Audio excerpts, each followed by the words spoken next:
మరియు ఇవ్వడానికి ఒక చిన్న, నాకైతే కేవలం వాక్యము కన్నా మిన్న అయినది మరేదీ లేదని నేను భావిస్తున్నాను.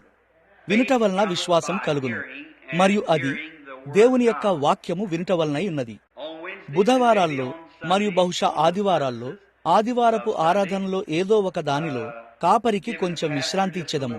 దానికి అతడు చాలా అర్హుడై ఉన్నాడు. మరియు మనం పరిశుద్ధ గ్రంథములోని ఒక పుస్తకాన్ని తీసుకుందామని అనుకున్నాను. మనం అలా చేసేవాళ్ళం, మరియు కొన్నిసార్లు దాని మీద 1 సంవత్సరం వరకు ఉండేవాళ్ళము. మనం ప్రకటన గ్రంథం మీద స్థిరంగా 1 సంవత్సరం పాటు గడిపిన ఒక సమయం నాకు జ్ఞాపకమున్నది. అయితే ఓ మై, మనము నేర్చుకున్న ఆ విషయాలు, మరియు అది ఎంత అద్భుతంగా ఉన్నదో. అటు పిమ్మట మనము వెనకకు వెళ్లి మరియు దానియేలు గ్రంథాన్ని లేదా ఆదికాండమును లేదా నిర్గమాకాండమును తీసుకున్నాము, మరియు కేవలం వాటిని అధ్యాయాల వారిగా తీసుకున్నాము, మరియు అది సరిగ్గా బైబిల్ అంతటినీ కలిపి ముడివేస్తుంది. ఓ, నేను దానిని ప్రేమిస్తున్నాను. కాసేపైన తర్వాత మనము పొందుకోవలసి ఉన్నది. ప్రభువు మనల్ని ఆశీర్వదించుటను కొనసాగించి మరియు మనం ముందుకు వెళ్లిన ఎడల మనం ఇక్కడ కొన్ని నిజమైన లోతైన విషయాలలోనికి ప్రవేశిస్తాము, నిజంగా లోతైన కార్యములు. మరియు మనం దానితో పాటు లేఖనము గుండా ఒక చోటు నుండి మరొక చోటుకి వెళ్తాము. మరియు నేను లేఖనాన్ని లేఖనముతో పోల్చుటకు ఇష్టపడతాను. అది ఆ విధంగా ఉండవలసి ఉన్నది. అది కేవలం అందమైన ఒక గొప్ప చిత్రమై ఉన్నది. మరియు మనం అధ్యయనం చేయుచున్న ఈ పుస్తకంలో మనము దానిలోనికి ప్రవేశించబోచున్నాము. ఓ, రక్షణ మరియు దైవిక స్వస్థత మరియు అద్భుతములు మరియు కనికరములు మరియు అన్నీ ఇందులో వస్తాయి. మరియు బహుశా నేను కూటములకు వెళ్లవలసిన పరిస్థితికి నేను వచ్చినప్పుడు, నేను ఎప్పుడు ఒక కూటమునకు వెళ్తానో, ఎప్పుడు ఒక కూటమునకు పిలువబడతానో నాకు అసలు తెలియదు. ఎందుకంటే ఒక నిర్దిష్ట పనిని చేయడానికి నేను నడిపించబడినట్లు అనిపించనంత వరకు నేను ముందుగా ఏది ఏర్పాటు చేసుకోను. మరియు బహుశా అది ఉదయానికి ముందే కావచ్చు. నేను కాలిఫోర్నియాకు వెళ్లవచ్చును, మెయిన్ వరకు, లేదా కేవలం ఆయన నన్ను ఎక్కడికి పిలుస్తాడో అక్కడికి వెళ్లవచ్చును. ఆ కారణము చేతనే నేను గొప్పగా సుదీర్ఘ ప్రయాణ ప్రణాళికలను ఏర్పాటు చేసుకోను. ఎందుకనగా నేను దానిని చెయ్యలేను. నా పరిచర్య ఆ విధంగా రూపించబడలేదు, మరియు అది కేవలం భిన్నమైనది. మరియు ఇప్పుడు నేను కొద్దిగా విశ్రాంతి కోసం ఇంటికి వచ్చాను. ఈ చివరి కూటములో నేను 20 పౌండ్లు తగ్గాను. సహోదరుడు మెర్సియర్ మరియు సహోదరుడు గోడ్ కొద్దిసేపటి క్రితం ఉన్నారు, మరియు ఇట్లా అన్నారు: సహోదరుడు అబ్రహాం, నీవు చేసేది నేను గమనించాను. నీవు నీ హృదయమంతటిని దానిలో పెడతావు. నేనిట్లా అన్నాను: ప్రభు కొరకు మీరు ఒక సరైన పనిని చేయగల ఏకైక మార్గం అదే అయ్యున్నది. అదేదనగా మీకున్న ప్రతి దానిని, మీ శక్తి అంతటిని, మీ ప్రాణమంతటిని, మీ హృదయం అంతటిని, మీ మనస్సంతటిని, మీకున్న ప్రతి దానిని క్రీస్తు కొరకు ముందంజలో ఉంచుట అయ్యున్నది. మీరు ఏదైనా చేస్తున్నప్పుడు దానిని సరిగ్గా చేయండి, లేదా దానిని అసలు చేయకండి. చూడండి, కేవలం దానిని వదిలేయండి.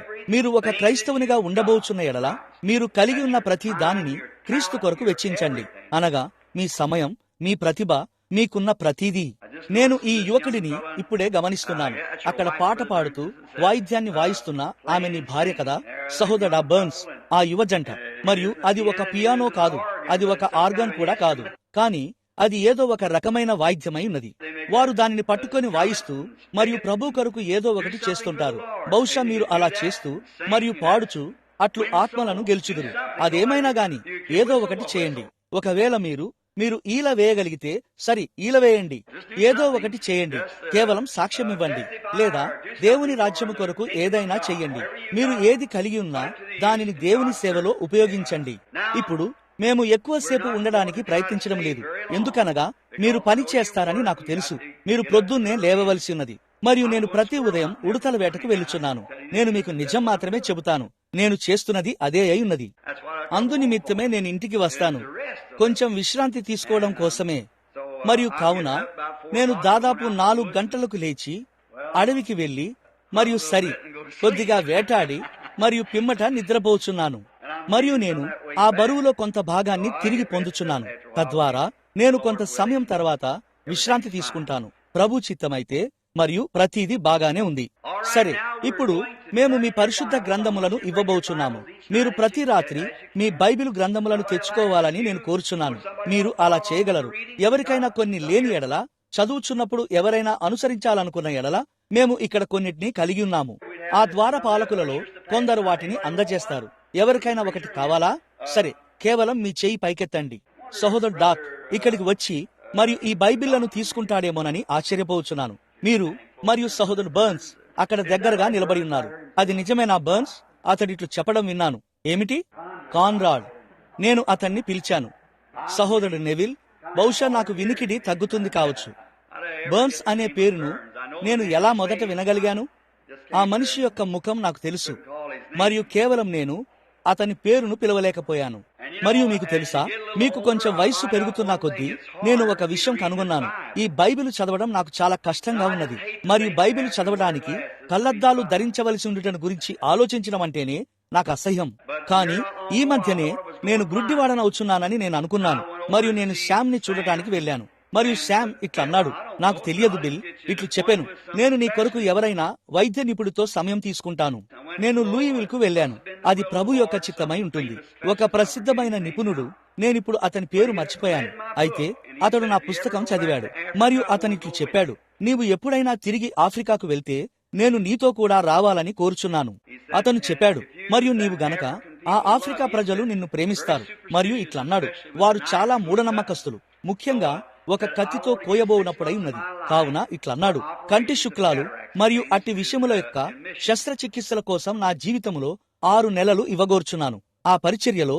మరియు అన్నాడు, మనము కలిసి వెళ్ళగలిగితే మరియు ఆ విధంగా నీవు వారి అభిమానాన్ని పొందగలిగితే అన్నాడు. పిదప వారికి కంటి శుక్లాలు మరియు కంటి సమస్యలు ఉంటే ఇంకా ఇట్లు చెప్పాడు, నేను దానిని 6 నెలలు ఉచితంగా ఇవ్వడానికి ఇష్టపడుచున్నాను.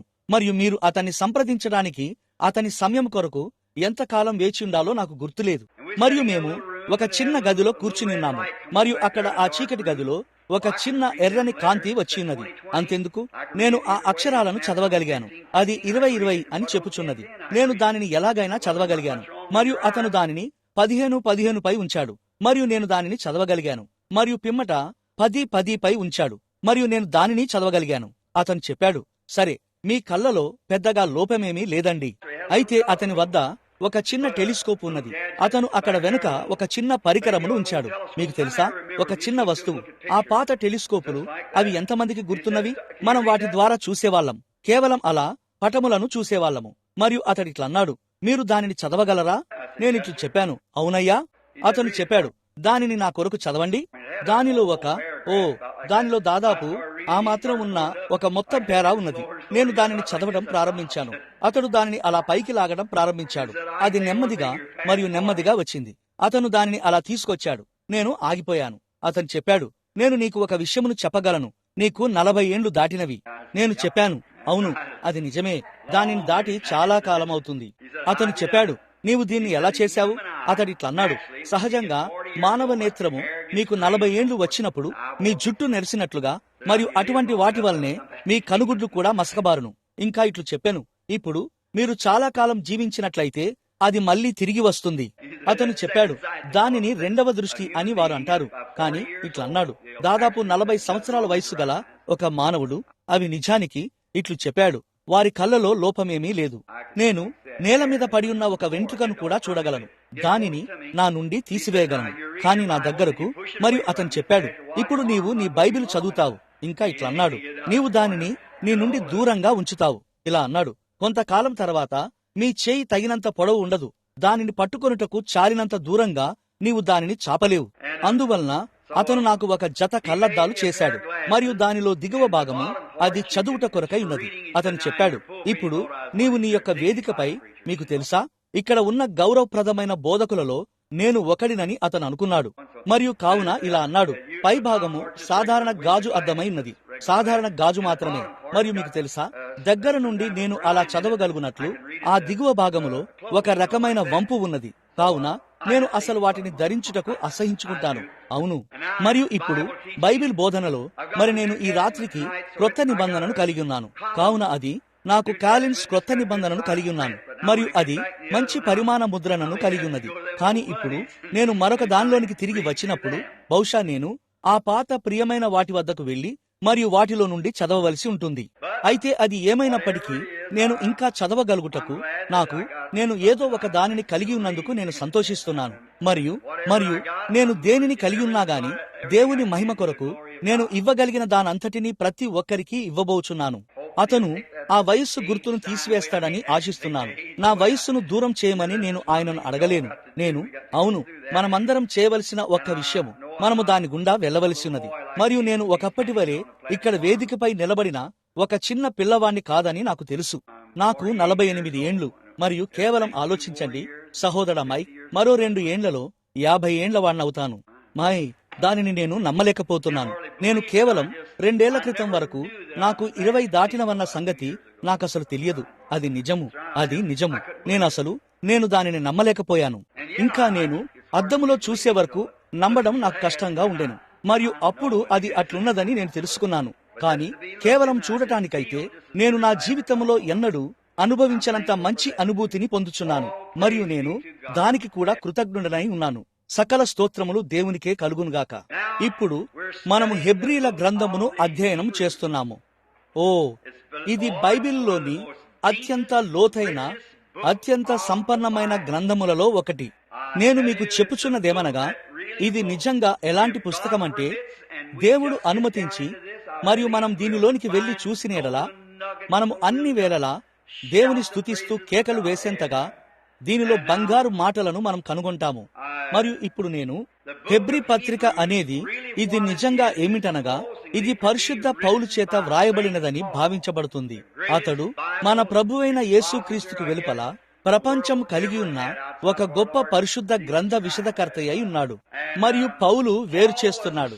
ఇప్పుడు పౌలు ఒక నిజమైన బైబిల్ బోధకుడు, అనగా ఆ పాత నిబంధన అప్పట్లో వ్రాయబడినదై బైబిలు అను పిలువబడిన ఏకైక గ్రంథము అదే అయి ఉన్నది. మరియు అతను హెబ్రీయులకు చూపించడానికి ప్రయత్నిస్తున్నాడు. పాత నిబంధనను వేరు చేస్తూ, మరియు పాత నిబంధన అనేది క్రొత్త దానికి ఛాయగా లేదా ఒక మాదిరిగా ఉన్నదని చూపిస్తున్నాడు. అక్కడే మనము ఆ గురిని తాకి, మరియు సరిగ్గా అక్కడే ఆ ఒక్క ఆలోచన పైనే అక్కడే 3 నెలల పాటు ఉండవచ్చు. వెంటనే వెనక్కి వెళ్లాలంటే మనమిప్పుడు మన బైబిళ్లను తిరగేయగలిగితే, అవును, మనము హెబ్రీ పత్రిక 1వ అధ్యాయంపై ఉన్నాము. అయితే మనము ప్రకటన 12వ అధ్యాయాన్ని తిప్పిన ఎడల ఆ ఛాయలను మీరు దానిని మరలా పరిపూర్ణముగా చూసెదరు. ఒకవేళ మీ పెన్సిళ్లను కలిగి ఉండి మరియు లేఖనాలను వ్రాసుకొనబోచున్న మీరు, హెబ్రీలో ప్రకటన 11లో యోహాను పద్మసు ద్వీపంలో ఆకాశములో నిలబడి ఉన్న ఒక స్త్రీని చూడటం మనం కనుగొంటాము. మరియు ఆమె తన శిరస్సు మీద సూర్యుణ్ణి మరియు తన పాదాల క్రింద చంద్రుణ్ణి కలిగి ఉన్నది. మరియు ఆ స్త్రీ గర్భిణి అయ్యుండి ప్రసవ వేదన పడుచున్నది. ఆమె ఒక మగ శిశువును కన్నది. ఆ శిశువు పుట్టిన వెంటనే దానిని మింగివేయడానికి ఎర్రటి ఘట సర్పము నిలుచుండెను. మరియు ఆ శిశువు పరలోకములోనికి కొనిపోబడెను. మరియు ఆ స్త్రీ అరణ్యమునకు పారిపోయెను. అక్కడ ఆమె ఒక కాలములు మరియు అర్ధకాలము లేదా ఒక ప్రత్యేక కాలము వరకు పోషించబడెను. ఇప్పుడు ఆ స్త్రీ సంఘమునకు సాదృశ్యముగా ఉన్నది. మరియు ఆమె కన్న ఆ శిశువు క్రీస్తే. ఆమె పాదాల క్రిందనున్న చంద్రుడు ధర్మశాస్త్రము, ఆమె శిరస్సు మీదనున్న సూర్యుడు కృప, ఆమె కిరీటములో ఉన్న 12 నక్షత్రాలు 12 మంది అపోస్తలులు. మరియు అక్కడే అది ఉన్నది. ఆ 12 అపోస్తలులు క్రొత్త నిబంధన యొక్క మహిమ లేదా కిరీటమై ఉన్నారు. చూశారా? ఏలయనగా వేయబడినది తప్ప మరి ఏ ఇతర పునాదులు వేయబడజాలవు. చూశారా? అది ఆ పునాది, ఆ క్రొత్త నిబంధన, ఆ అపోస్తలుల యొక్క ఆ సిద్ధాంతము మరియు మొదలైనవి క్రొత్త నిబంధన యొక్క పునాది కిరీటమై ఉన్నవి. మరియు పిదప చంద్రుడు సూర్యుని యొక్క ఛాయ అయి ఉన్నాడు. సూర్యుడు భూమి వెనుక ఉన్నప్పుడు తన యొక్క కాంతిని ప్రతిబింబిస్తాడు. మరియు రాత్రిపూట నడవటానికి చంద్రుడు కాంతిని ఇస్తాడు. మరియు ఇక్కడ మనం ఎటువంటి ఒక అందమైన దృశ్యమును కలిగి ఉన్నాము కదా. మరొక అందమైన దృశ్యము, సూర్యుడు క్రీస్తును సూచిస్తున్నాడు. ఆ చంద్రుడు సంఘమును సూచిస్తున్నాడు. అవి సరిగ్గా భార్యాభర్తల వలె ఉన్నవి. మరియు క్రీస్తు లేనప్పుడు సంఘము సువార్త అను చిన్న వెలుగును ప్రతిబింబిస్తుంది. మరియు కుమారుడు మరలా ఉదయించే వరకు అది దానిలో నడవవలసిన వెలుగై ఉన్నది. పిదప సంఘము మరియు కుమారుడు, చంద్రుడు మరియు సూర్యుడు ఒకదానితో ఒకటి కలిసిపోతారు. చూశారా? చంద్రుడు సూర్యునిలో ఒక భాగం మరియు సంఘము క్రీస్తులో ఒక భాగమై ఉన్నది. మరియు క్రీస్తు లేనప్పుడు సంఘము ఆయన యొక్క వెలుగును ప్రతిబింబిస్తుంది. మరియు పిదప చంద్రుడు ప్రకాశించుటను మనం చూడగలిగినంత ఖచ్చితంగా సూర్యుడు ఎక్కడో ప్రకాశిస్తున్నాడని అది చూపిస్తుంది. మరియు సంఘము క్రీస్తు యొక్క వెలుగును ప్రతిబింబిస్తున్నంత కాలము క్రీస్తు ఎక్కడో సజీవముగా ఉండి ఉన్నాడు. ఆమేన్. దానిని గూర్చి ఆలోచించండి. ఇప్పుడు ధర్మశాస్త్రము కృపకు మాదిరిగా ఉన్నది, కానీ ధర్మశాస్త్రము రక్షించే శక్తిని కలిగి లేదు. ధర్మశాస్త్రము అనేది ఒక పోలీసు మిమ్మల్ని జైల్లో పెడతాడు. కానీ మీరు చూడండి, జైలు నుండి మిమ్మల్ని బయటకు తీసుకురావడానికి కృప అవసరమైనది. చూశారా? కాబట్టి క్రీస్తు యొక్క రక్తము, సువార్త పాపము నుండి మనలను విడిపించును. ధర్మశాస్త్రము కేవలం మనల్ని పాపులనుగా చేస్తుంది. ధర్మశాస్త్రము కేవలం ఇట్లు చెప్పినది, నువ్వు ఒక పాపివి, నీవు దొంగిలించవద్దు, నీవు వ్యభిచరించవద్దు, నీవు అబద్ధ సాక్ష్యం పలకవద్దు. చూశారా? అది నీవు తప్పు చేశావు మరియు నీవు దోషివి అని చెప్పే ఒక పోలీస్ అయి ఉన్నది. అయితే సువార్త ఒక శుభవార్త అయి ఉన్నది. మన అపరాధముల నుండి, ధర్మశాస్త్ర అతిక్రమముల నుండి మనలను రక్షించడానికి క్రీస్తు మరణించెను. మనలను బయటకు తెచ్చుటకు క్రీస్తు మరణించెను. ఇప్పుడు పౌలు అతడు మారిన వెంటనే అతడు ఏ సెమినరీని సంప్రదించలేదు, లేదా ఏ సేవకులను కూడా అతడు సంప్రదించలేదు. అయితే మీరు గమనించారా? అతడు అరేబియాకు వెళ్లి మరియు 3 సంవత్సరాలు అక్కడ అరేబియాలో గడిపెను. ఇప్పుడు ఇది నా అభిప్రాయం ప్రకారము అది ఇప్పుడు మనము దీని నేపథ్యాన్ని పొందవలసి ఉన్నది. తద్వారా అది ఎంత ముఖ్యమైనదో మనం తెలుసుకుంటాము. మరియు ఈ రాత్రి మొదటి పాఠం ఏదనగా మనము మన నేపథ్యాన్ని తీసుకుంటాము. ఇప్పుడు పౌలు అటువంటి ఒక బైబిల్ బోధకుడై ఉండెను. ఎందుకనగా అతడు అన్ని కాలములలో ప్రసిద్ధి చెందిన ఆ గొప్ప గమలియేలు క్రింద బోధించబడ్డాడు. మరియు అతడు ఆనాటి అత్యంత సుప్రసిద్ధమైన వారిలో ఒకడు. అతడు ఆ ధర్మశాస్త్రము మరియు ప్రవక్తలను గూర్చిన గొప్ప బోధకుడు. కాబట్టి పౌలు ఆ విషయాలలో బాగా తర్ఫీదు పొందాడు. మరియు పిదప ఇట్లుండుటను బట్టి నేను అతన్ని ఇష్టపడుచున్నాను. ఈ గొప్ప ప్రత్యక్షత అతని హృదయములో నిజాయితీగా ఉన్నాడు. ఒక నరహంతకుడు స్టెఫెను మరణానికి సమ్మతించాడు మరియు రాళ్లతో కొట్టబడి చంపబడుట వలన ఆ రాళ్లు మరియు మట్టి దిబ్బల క్రింద స్టెఫెను చనిపోవుటను చూశాడు. స్టెఫెను తన చేతులను పరలోకము తట్టు ఎత్తి మరియు ఇట్లు చెప్పుటను పౌలు చూసినప్పుడు అది అతన్ని తాకి ఉంటుందని నేను అనుకుంటున్నాను. ఆకాశము తెరవబడుటను నేను చూస్తున్నాను. మనుష్య కుమారుడు దేవుని కుడిపార్శ్వమందు నిలిచి ఉండుటయు నేను చూచుచున్నాను. మరియు అతడిట్లన్నాడు, తండ్రి, వారి మీద ఈ పాపము మోపకము. మరియు అతడు నిద్రించెను. మీరు దానిని గమనించారా? అతడు ఎన్నడూ మరణించలేదు, అతడు నిద్రించాడు. అతడు తరువాత ఎన్నడూ మరొక రాతి దెబ్బను అనుభవించాడని నేను నమ్మను. తల్లి రొమ్మున ఒక పసిబిడ్డ నిద్రపోవునట్లే స్టెఫెను దేవుని చేతుల్లో నిద్రించాడు. పౌలు విషయంలో ఏదో ఉన్నది, అది అతన్ని తాకినది. అప్పుడు అతడు దానితో పోరాడటానికి ప్రయత్నిస్తూ తన నమ్మకానికి కట్టుబడిన వ్యక్తి వలెనే అతడు ప్రధాన యాజకుని వద్దకు వెళ్లి మరియు కొన్ని పత్రాలను తెచ్చుకున్నాడు. ఇట్లన్నాడు, ఆ గోల చేస్తున్న ప్రజలందరినీ మరియు ఆ మత విరోధులను నేను అరెస్టు చేస్తాను. అది ఎట్లు పరిగణించబడుతుందంటే, ఈనాడు మనం ఏదో అధిక మూఢభక్తి గల మతోన్మాదులు లేదా అటువంటిది ఏదో అని పిలుస్తాము. వారు ఎంతో గోల చేస్తూ గందరగోళాన్ని కలగజేస్తున్నారు. మేము అక్కడికి వెళ్లి మరియు దాన్ని పరిష్కరిస్తాము. మరియు అతని మార్గములో అది మనం ప్రయాణం చేయనటువంటి ఒక గొప్ప రహదారి కాదు. మరియు పాలస్తీనాలోని ఆ దారులు కేవలం చిన్న త్రోవలు. ఎక్కడైతే ఆ పశువులు మరియు గొర్రెలు, గుర్రాలు, గాడిదలు, ఒంటెలు కొండల మీదుగా వెళ్ళునో అట్టి అడవులలోని ఆవుల కాలిబాట వంటివి. మరియు ఒకరోజు పౌలు దమస్కునకు వెళ్లే దారిలో దాదాపు మధ్యాహ్న వేళలో ప్రకాశిస్తున్న ఒక గొప్ప వెలుగు అతన్ని నేల మీదకి పడద్రోసెను. పౌలు తప్ప మరెవరూ దానిని చూడలేదు. మీరు దానిని గమనించాలని నేను కోరుచున్నాను. మరియు సరిగ్గా ఇక్కడ ఇప్పుడు ఇది వ్యక్తిగతమైనది కాదు, కానీ కేవలం మనం దీని యొక్క నేపథ్యములోనికి వెళ్ళుటను బట్టి అయి ఉన్నది. తద్వారా మీరు గ్రహిస్తారు, అదే యేసు. ఇప్పుడు ఆయన ఇక్కడ భూమి మీద ఉన్నప్పుడు ఆయన ఇట్లు చెప్పెను, నేను దేవుని యొద్ద నుండి వచ్చి ఉన్నాను మరియు నేను తిరిగి దేవుని యొద్దకే వెళ్ళుదును. ఇప్పుడు ఆయన ఇశ్రాయేలీయులను నడిపించినప్పుడు ఆయన అగ్నిస్తంభముగా ఉండెను, మరియు ఆయన శరీరధారి ఆయను. పిదప ఆయన అదే అగ్నిస్తంభమునకు తిరిగి వెళ్ళెను. మరియు ఆయన దమస్కు మార్గమున పౌలును కలిసినప్పుడు ఆయనే ఆ అగ్నిస్తంభము, ఆ వెలుగై ఉండెను. చూడండి, ఒక గొప్ప వెలుగు. మరియు పౌలు ఇట్లా అన్నాడు, నేను హింసించుచున్నది ఎవరిని?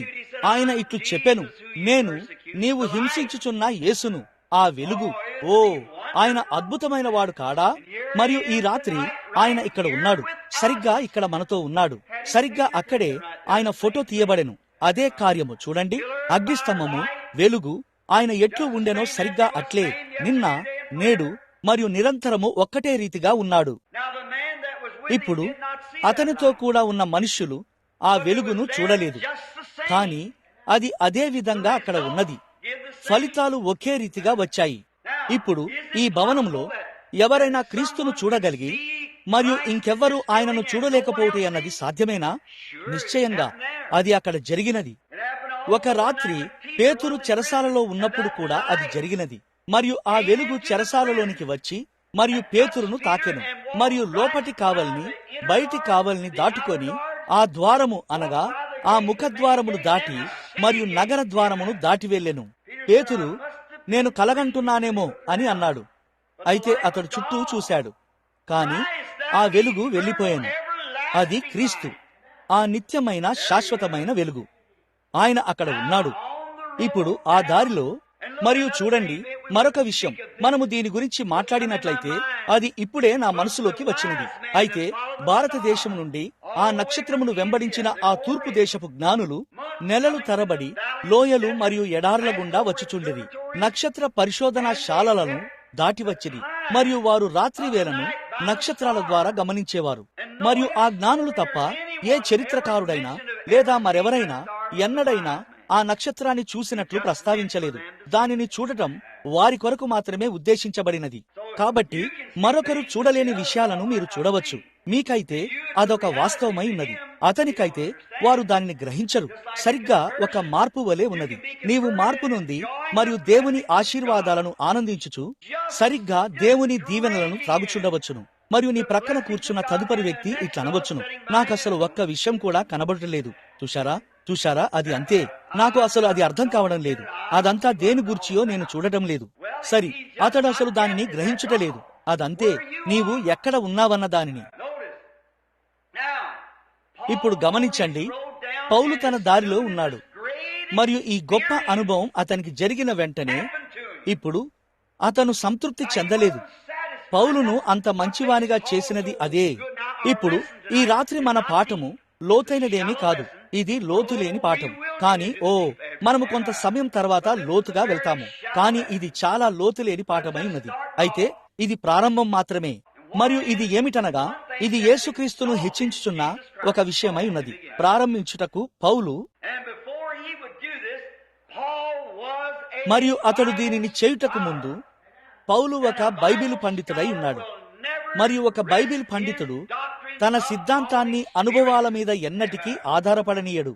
లేదు అయ్యా, వారు తమ సిద్ధాంతాన్ని ఎన్నడూ ఒక అనుభవం మీద ఆధారపడనీయరు. మీకు ఎలాంటి అనుభవమైనా ఉండవచ్చు, కానీ అది యెహోవా ఇలాగు సెలవిచ్చుచున్నాడు అయి ఉండవలసి ఉన్నది. అది నిజము. ఇప్పుడు పాత నిబంధనలో వారు వర్తమానాన్ని తెలుసుకునేందుకు 3 విభిన్న మార్గాలను వారు కలిగి ఉన్నారు. మొదటిది ధర్మశాస్త్రము. అది కేవలం ధర్మశాస్త్రము. పిదప వారికి ఒక ప్రవక్త ఉండెను, ఒక కలలు కనేవాడు. మరియు వారు ఊరీము తుమ్మీమును కలిగి ఉన్నారు. ఇప్పుడు అది కొంచెం లోతుగా ఉండవచ్చును. ఊరీము తుమ్మీము అనేది అహరోను తన రొమ్ముపై ధరించిన పతకమై ఉన్నది. దానిలో 12 రాళ్లు ఉన్నవి. సూర్యకాంతము, నీలము, కెంపు మొదలగునవి కలవు. ఆ 12 పెద్ద రాళ్లన్నిటినీ వారు ఆ పతకములో కలిగి ఉన్నారు. ఇశ్రాయేలు 12 గోత్రాలలో ప్రతి గోత్రానికి అతడు ప్రధాన యాజకుడని అది చూపించుచున్నది. ఈ పతకము సంఘములో ఒక స్తంభానికి వ్రేలాడదీయబడి ఉంటుంది. మరియు ఒక ప్రవక్త ప్రవచించినప్పుడు అది సరైనదో కాదో అన్న నిశ్చయతను వారు కలిగి ఉండగోరినప్పుడు ఆ ప్రవక్తలు లేదా కలలు కనేవారు ఈ ఊరీము తుమ్మీము ముందు నిలబడి మరియు అతడు తన కలను లేదా తన దర్శనాన్ని తాను చూసిన దానిని చెప్తాడు. మరియు పవిత్రమైన ఆ వెలుగు, మీరు దానిని చూస్తున్నారా? దేవుడు ఎల్లప్పుడూ సహజాతీతమైన పరిధిలో నివసిస్తాడు.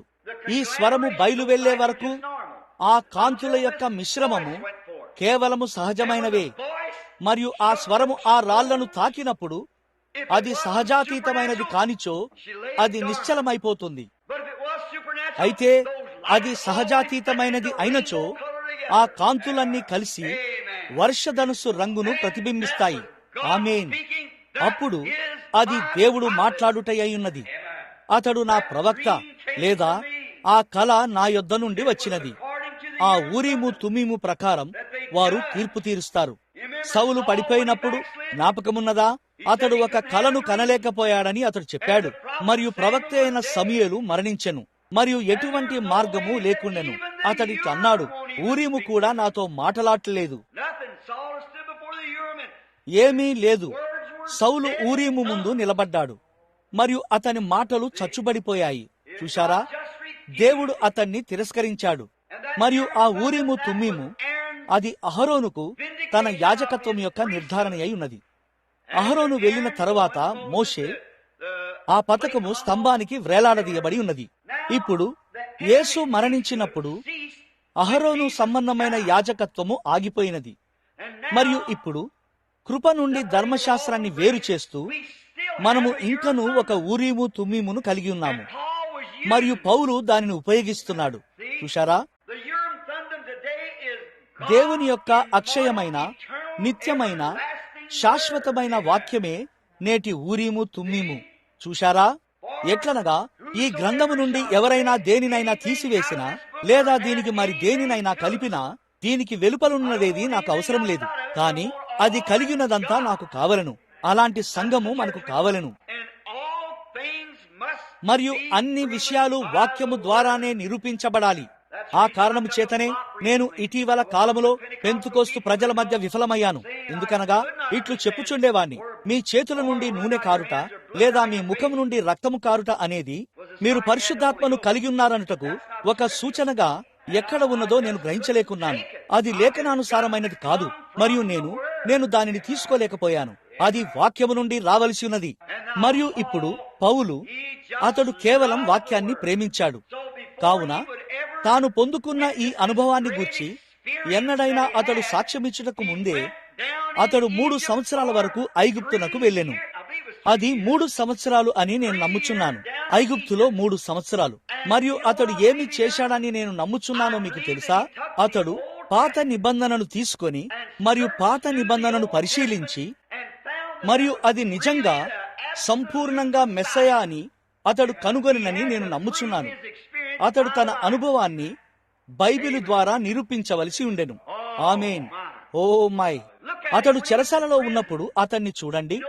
మీరు గమనించండి, అతడు చాలా కాలం అక్కడ చెరసాలలో ఉన్నప్పటి కొంత సమయం అతని జీవితంలో ఉన్నది.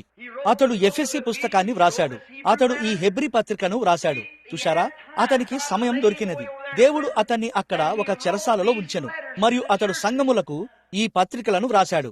ఎఫెసీ సంఘమునకు ఒకటి రాశాడు. అతడు పెంతుకోస్తు సంఘమునకు ఒకటి రాశాడు. వారితో అనేక ఇబ్బందులు ఉండి ఉండెను. మిగతా ఎవరికంటేనూ ఎక్కువ ఇబ్బందులను అతడు పెంతుకోస్తు సంఘముతో ఎదుర్కొన్నాడు. ఇంకను అట్లే ఉన్నది. అయితే వారి నిమిత్తం అతడు కృతజ్ఞుడై ఉండెను. అతడు వారికి బోధించగలిగే ఒకే ఒక విషయం, వారు లోపలికి వచ్చినప్పుడు ఒకడు భాషతో మాట్లాడవలనని ఉన్నాడు, ఒకడు కీర్తన పాడవలనని ఉన్నాడు, ఒకడు భావోద్వేగంతో ఉన్నాడు, ఒకడు అనుభూతిని కలిగి ఉన్నాడు. అతడు నిత్య భద్రత గూర్చి వారితో మాట్లాడలేకపోయాడు. ముందు నిర్ణయం గూర్చి అతడు వారితో మాట్లాడలేకపోయాడు. అతడు వారితో మాట్లాడలేకపోయాను. వారు పసిపిల్లల వలె ఉండేది. వారంతా ఏదో ఒక అనుభూతిని పొందవలనని ఉన్నారు, లేదా దేనినో చూడవలనని ఉన్నారు, లేదా వింత అనుభూతులను మరియు లేదా వారి చుట్టూ ఏదైనా కొన్ని ఆధారాలను కలిగి ఉండవలనని ఉన్నారు. కానీ నేను నమ్ముచున్నదేమనగా అతడు ఎఫెసీలతో మాట్లాడినప్పుడు అతడిట్లు చెప్పగలిగాను, దేవుడు మనలను కుమారులు మరియు కుమార్తెలుగా ముందుగా నిర్ణయించుకొనెను మరియు జగత్తు పునాది వేయబడక మునిపే యేసు క్రీస్తులో మనలను తన పిల్లలుగా స్వీకరించెను. దానిని చూడండి. మాయ్ రోమా పత్రిక మరియు మొదలగు వాటిలో అతడు వచ్చుటను గమనించండి. వారు ఎదిగి ఉన్నారు. ఓ, వారు భాషలతో మాట్లాడేది నిశ్చయంగా, మరియు వారు పరిశుద్ధాత్మ యొక్క ఇతర సూచనలను వారి మధ్యన కలిగి ఉండిరి. కాని వారు సిద్ధాంతాలను మరియు ఉద్రేకాలను మరియు చిన్న వణుకులను మరియు వింత అనుభూతులను తయారు చేయలేదు. పౌలు ఇట్లు చెప్పాడు, మీరు వాటితో మరీ విపరీతమైపోవచ్చున్నారు. మీరు బోధించవలసి ఉండగా మీరు ఇంకను శిశువులుగా ఉండి మరియు పాలు త్రాగవలసిన వారిగానే ఉన్నారు. ఇప్పుడు నేను ఎల్లప్పుడూ ఈ ఆలయము ఒక శిశువుల గుంపుగా ఉండకూడదని దృఢంగా చెప్పుటకు ప్రయత్నించాను. మనము ఎదిగిన వారిగా ఉందాము, మార్గములో నిలబడదాము. ఓ మాయే, అక్కడే మీరున్నారు. కాబట్టి తన అనుభవము దేవుని యొక్క బైబిలుతో సరిపోయినదాయని చూచుటకు మొదటిగా పౌలు అక్కడికి వెళ్ళెను. ఓ ఈనాడు ప్రజలు కేవలం దానిని మరలా చేసిన ఎడల, మనం మన అనుభవాన్ని దేవుని బైబిల్ గ్రంథముతో సరిపోల్చగలిగిన ఎడల అది అద్భుతముగా ఉండదా? అది సరిపోని ఎడల అప్పుడు మన అనుభవం తప్పయున్నది. అది ఊరిము తుమ్మిములో ప్రకాశించదు. అది అక్కడ ప్రకాశించిన ఎడల ఆమేన్, మీరు దానిని పొందుకున్నారని తెలుసుకోండి. కానీ అది ప్రకాశించని ఎడల, అది ఎంత మంచిగా అనిపించినా, అది సరియైనదన్నట్లు ఎంత వాస్తవంగా కనిపించినా గాని నేను లెక్క చేయను. ఆ ఊరిము తుమ్మిముపై ఆ వెలుగులు ప్రకాశించకపోతే అది తప్పయున్నది. మరియు మీకు ఎంత అనుభవం ఉన్నా, అది ఎంత వాస్తవమైనదిగా కనిపిస్తున్నా, అది ఎంత సమ్మతంగా ఉన్నా, అది ఎంత విద్యాభ్యాసం కలిగించేదిగా ఉన్నా, అది ఆత్మలను సంపాదించుటకు ఎంత గొప్ప సాధనముగా ఉన్నా లెక్కలేదు. అది వాక్యములో ప్రకాశించకపోతే అది తప్పయున్నది. అవును, అది వాక్యముతో సరితూగవలసి ఉన్నది. ఇప్పుడు దారికి మధ్య అనేది ఉన్నదని నేను నమ్ముతాను. దారి. ఇప్పుడు చాలాసార్లు నేను ఒక నాజరీను సంఘానికి వెళ్ళేవాణ్ణి. ఆ ప్రియమైన ప్రజలను దేవుడు దీవించునుగాక. వారు పాతకాలపు శుద్ధీకరించబడిన మెథడిస్టులై ఉన్నారు. Church of God, Nazarene, pilgrim holiness మరియు ఆ మంచి పాత హోలీనెస్ సంఘములలో అనేకులు. మరియు వారు ఒక పాటను పాడేవారు. నేను ఆ పాత ఉన్నత రహదారిలో నడుస్తున్నాను, నేను వెళ్ళిన ప్రతి చోట చెప్పుచున్నాను, ప్రభువా, నాకు తెలిసిన దేనికంటేను నేను ఒక పాతకాలపు క్రైస్తవునిగా ఉంటాను. మంచిది, అద్భుతం. మరియు పిదపవారు పరిశుద్ధత యొక్క రాజమార్గం గురించి మాట్లాడేవారు. ఇప్పుడు మీరు దానిని చదివినట్లయితే వారు దానిని యెషయా 35వ అధ్యాయం నుండి పొంది ఉన్నారు. ఇప్పుడు మీరు గమనించినచో అతడు ఇలా అన్నాడు, ఒక రాజమార్గము మరియు ఒక మార్గం ఉండును. ఇప్పుడు మరియు అనేది ఒక అనుసంధానము. చూశారా? ఒక రాజమార్గము, అది పరిశుద్ధత యొక్క రాజమార్గము కాదు, ఒక రాజమార్గము. మరియు ఒక మార్గము ఉండును, మరియు అది పరిశుద్ధ మార్గము అని పిలువబడును. పరిశుద్ధత యొక్క రాజమార్గము కాదు, పరిశుద్ధ మార్గము. మరియు ఆ దారి యొక్క మార్గము ఆ దారి మధ్య అయి ఉన్నది. ఆ నీరు ఇరువైపులకు చెత్తను కడిగివేసి ఆ దారిని శుభ్రంగా ఉంచునట్లు అది ఇలా నిర్మించబడినది. మీరు ఆ దారి సరిగ్గా నిర్మించబడకపోతే మీ దారిలో ఎల్లప్పుడూ నీటి కుంటలు ఉంటాయి. ఆ మార్గం దారి మధ్య అయి ఉన్నది. ఇప్పుడు ఇటువైపు ప్రజలు మారినప్పుడు వారి మనస్సులు సరిగ్గా క్రీస్తుపైనే ఉంచబడతాయి. మరియు వారు కొంచెం పండితులయుండి మరియు ప్రార్థనలో ఉండకపోతే వారు నిజంగా చల్లబడిపోతారు. మరియు మొండిగా మరియు నామకార్థంగా మరియు ఆసక్తి లేని వారిగా మారిపోతారు. మరియు పిదప వారు కొంచెం ఉద్రిక్తతకు లోనైతే మీరు గమనించకపోయిన ఎడల వారు అటువైపు కేవలం అసాంఘికంగా మరియు పిచ్చివారిగా మారతారు. చూడండి, వారు ఉద్రేకాలలోనికి మరియు ప్రతి దానిలోనికి వెళ్తారు. అయితే ఇప్పుడు ఒక నిజమైన సంఘము అనేది సరిగ్గా దారి మధ్యలోనున్న ఒక నిజమైన స్వస్థ చిత్తము గల సువార్త అయి ఉన్నది. అది చల్లబడి మరియు నామకార్థముగా లేదు, లేదా అది మూఢభక్తి కూడా కాదు. అది ఒక నిజమైన మంచి పాత వెచ్చని సువార్త అయి ఉన్నది. హృదయపూర్వకమైన దేవుని ప్రేమ అయి ఉన్నది. అది ఇరువైపుల నుండి పిలుచుచు నేరుగా ఆ దారి మధ్యన పోవుచున్నది. అది వాస్తవము. ఇప్పుడు అదియే. మరియు మీరు ఆ సంఘమును ఎలా కనుగొనబోచున్నారు? నేరుగా వాక్యము అనే ఆ ఊరిము తుమ్మిము నుండి కనుగొనగలరు. ఇప్పుడు పౌలు ఈ సంఘమును సరిగ్గా ఆ దారి మధ్యకు తీసుకురాగోరాడు. కాబట్టి అతడు వెళ్లి తనకు తెలిసిన లేఖనాలపై 3 సంవత్సరాలు అధ్యయనం చేశాడు. కాబట్టి ఈ క్రొత్త నిబంధనలో ఎక్కువ భాగాన్ని పౌలు రాశాడు. అన్యజనుల కాలం వచ్చుచున్నది గనక దేవుడు అతన్ని అలా చేయించెను. మత్తయి, మార్కు, లూకా మరియు యోహాను, ఈ 4 సువార్తలు. వారు యూదులు. అయితే పత్రికలలో చాలా వాటిని పౌలు రాశాడు. ఇప్పుడు గమనించండి, ఇప్పుడు మనమిప్పుడు ఈ నేపథ్యాన్ని పొందడం ప్రారంభించబోచున్నాము. అతడు ఎక్కడ ఉన్నాడంటే చెరసాల నుండి దీనిని వ్రాయిచున్నాడు. మరియు అతడు ఈ అనుభవం అంతటినీ కలిగి ఉన్నాడు. అయితే మొదట ఈ అనుభవము ముందుగా నిరూపించబడినది మరియు ఇది దానికి అతని యొక్క ముఖ్యమైన పత్రిక అయి ఉన్నది. ఇది అతని యొక్క కీలకమైన పత్రిక. రోమీయులకు మరియు ఎఫెసీలకు మరియు మొదలగు పత్రికలు వాటి స్థానమును కలిగి ఉన్నవి. అయితే ఇది మూలమైన పత్రిక అయి ఉన్నది. ఇప్పుడు 1వ అధ్యాయం మొత్తం యేసును హెచ్చిస్తూ మరియు ఆయనను ప్రవక్తగా ఉండుట నుండి వేరు చేయటే అయి ఉన్నది. ఇప్పుడు ఆ మొత్తం సారాంశము అదే అయి ఉన్నది. ఇప్పుడు నేను వీలైనంత త్వరగా దీన్ని చెప్పడానికి ప్రయత్నిస్తాను, తద్వారా మనం ఎక్కువసేపు ఉండము. మొత్తం సారాంశం ఏమిటనగా వేరు చేయుట. నూతన అధ్యాయ 1వ అధ్యాయం అనేది ఏ ఇతర ప్రవక్త నుండి అయినా యేసును వేరు చేయుచున్నది, లేదా ధర్మశాస్త్రం నుండైనా లేదా అటువంటి వాటి నుండైనా వేరు చేసి మరియు యేసు ఎవరని చూపిస్తున్నది. ఇప్పుడు చూడండి, దేవుడు ఈ మొట్టమొదటి పదంతో మనం ప్రారంభించుదాము. దేవుడు పూర్వకాలమందు నానా సమయములలోను, పూర్వకాలమందు అంటే గతములో, గడిచిన కాలమని అర్థము, నానా విధములుగాను ప్రవక్తల ద్వారా ఆ పూర్వకాలమందు మన పితరులతో మాట్లాడెను. ఇప్పుడు చూడండి, దేవుడు పూర్వము నానా సమయములలో ఆయన ప్రవక్తల ద్వారా పితరులతో మాట్లాడెను. ఆ విధంగా ఆయన తన ప్రవక్త ద్వారా తన వర్తమానాన్ని ఇవ్వవలసి ఉండెను.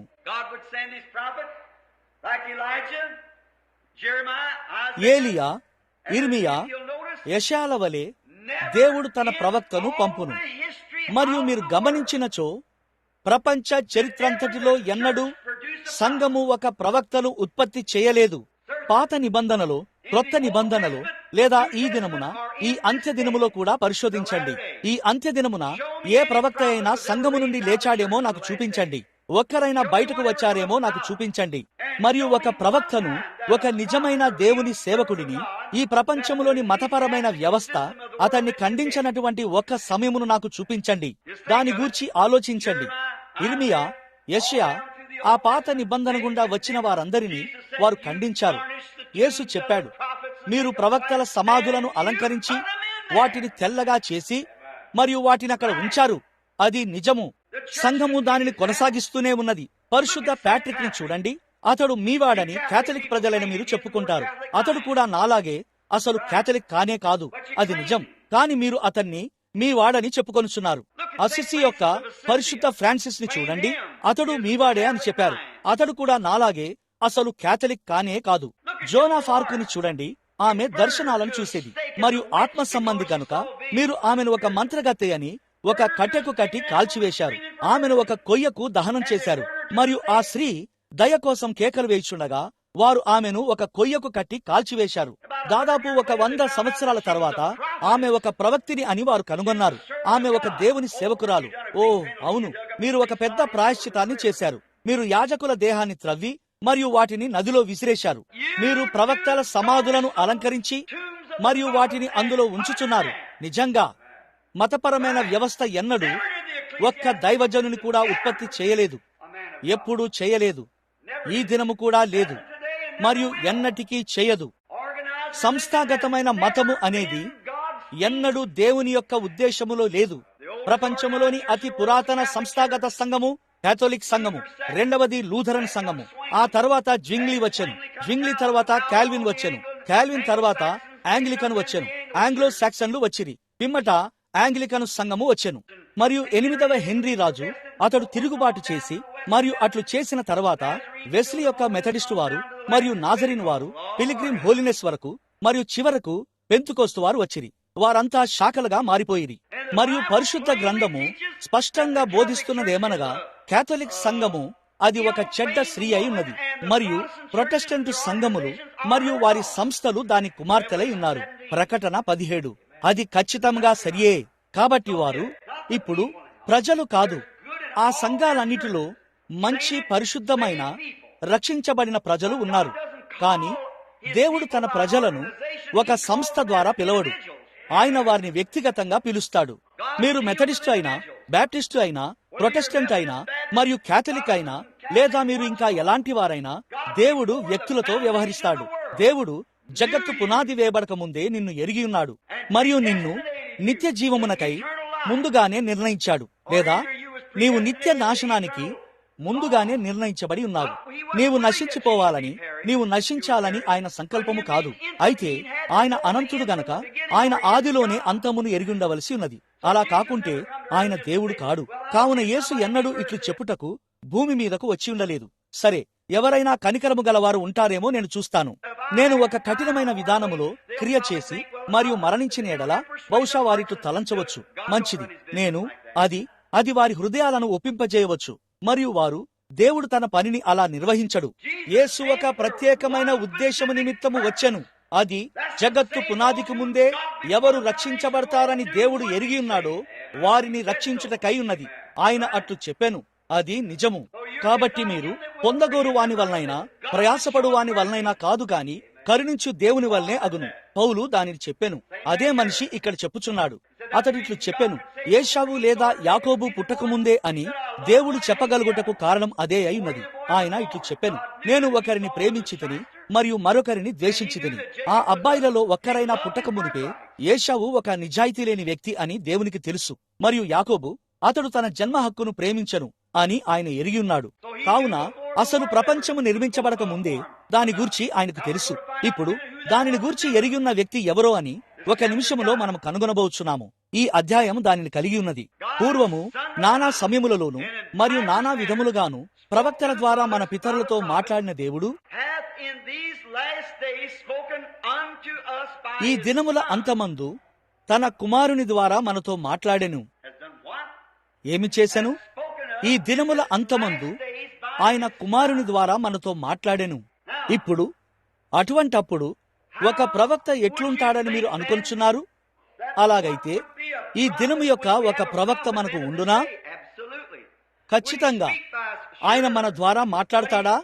నిశ్చయంగా.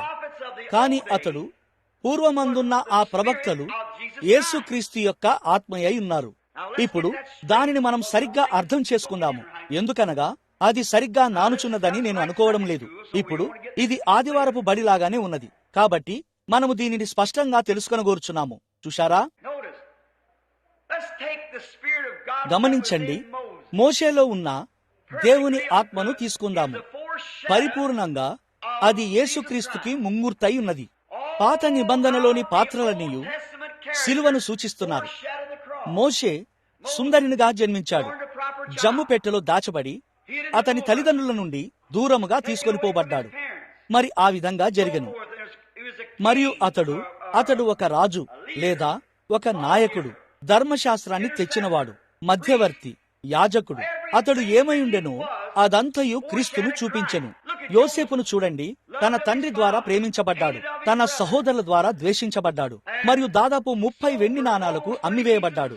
ఒక గోతిలోనికి విసిరివేయబడ్డాడు. చనిపోయిన వానిగా ఎంచబడ్డాడు, బయటకు తీయబడ్డాడు.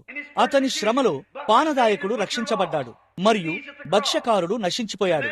శిలువ వద్ద 2 దొంగల వలె ఉన్నది. ఆపై అతను బయటకు వచ్చినప్పుడు అతను ఆ గోతిల నుండి లేచి మరియు ఫరో యొక్క కుడివైపున ఉంచబడ్డాడు. అతిపెద్ద వాణిజ్య ఆ దేశము ప్రపంచం మొత్తం మీద కొరడా జులిపించిన దేశం. మరియు వారు యోసేపు ద్వారా వస్తేనే తప్ప ఏ మనుష్యుడును ఫరో వద్దకు రాలేడు. యేసు దేవుని కుడిపార్శ్వమున ఉన్నాడు మరియు క్రీస్తు ద్వారా తప్ప ఏ మనుష్యుడును దేవుని వద్దకు రాలేడు.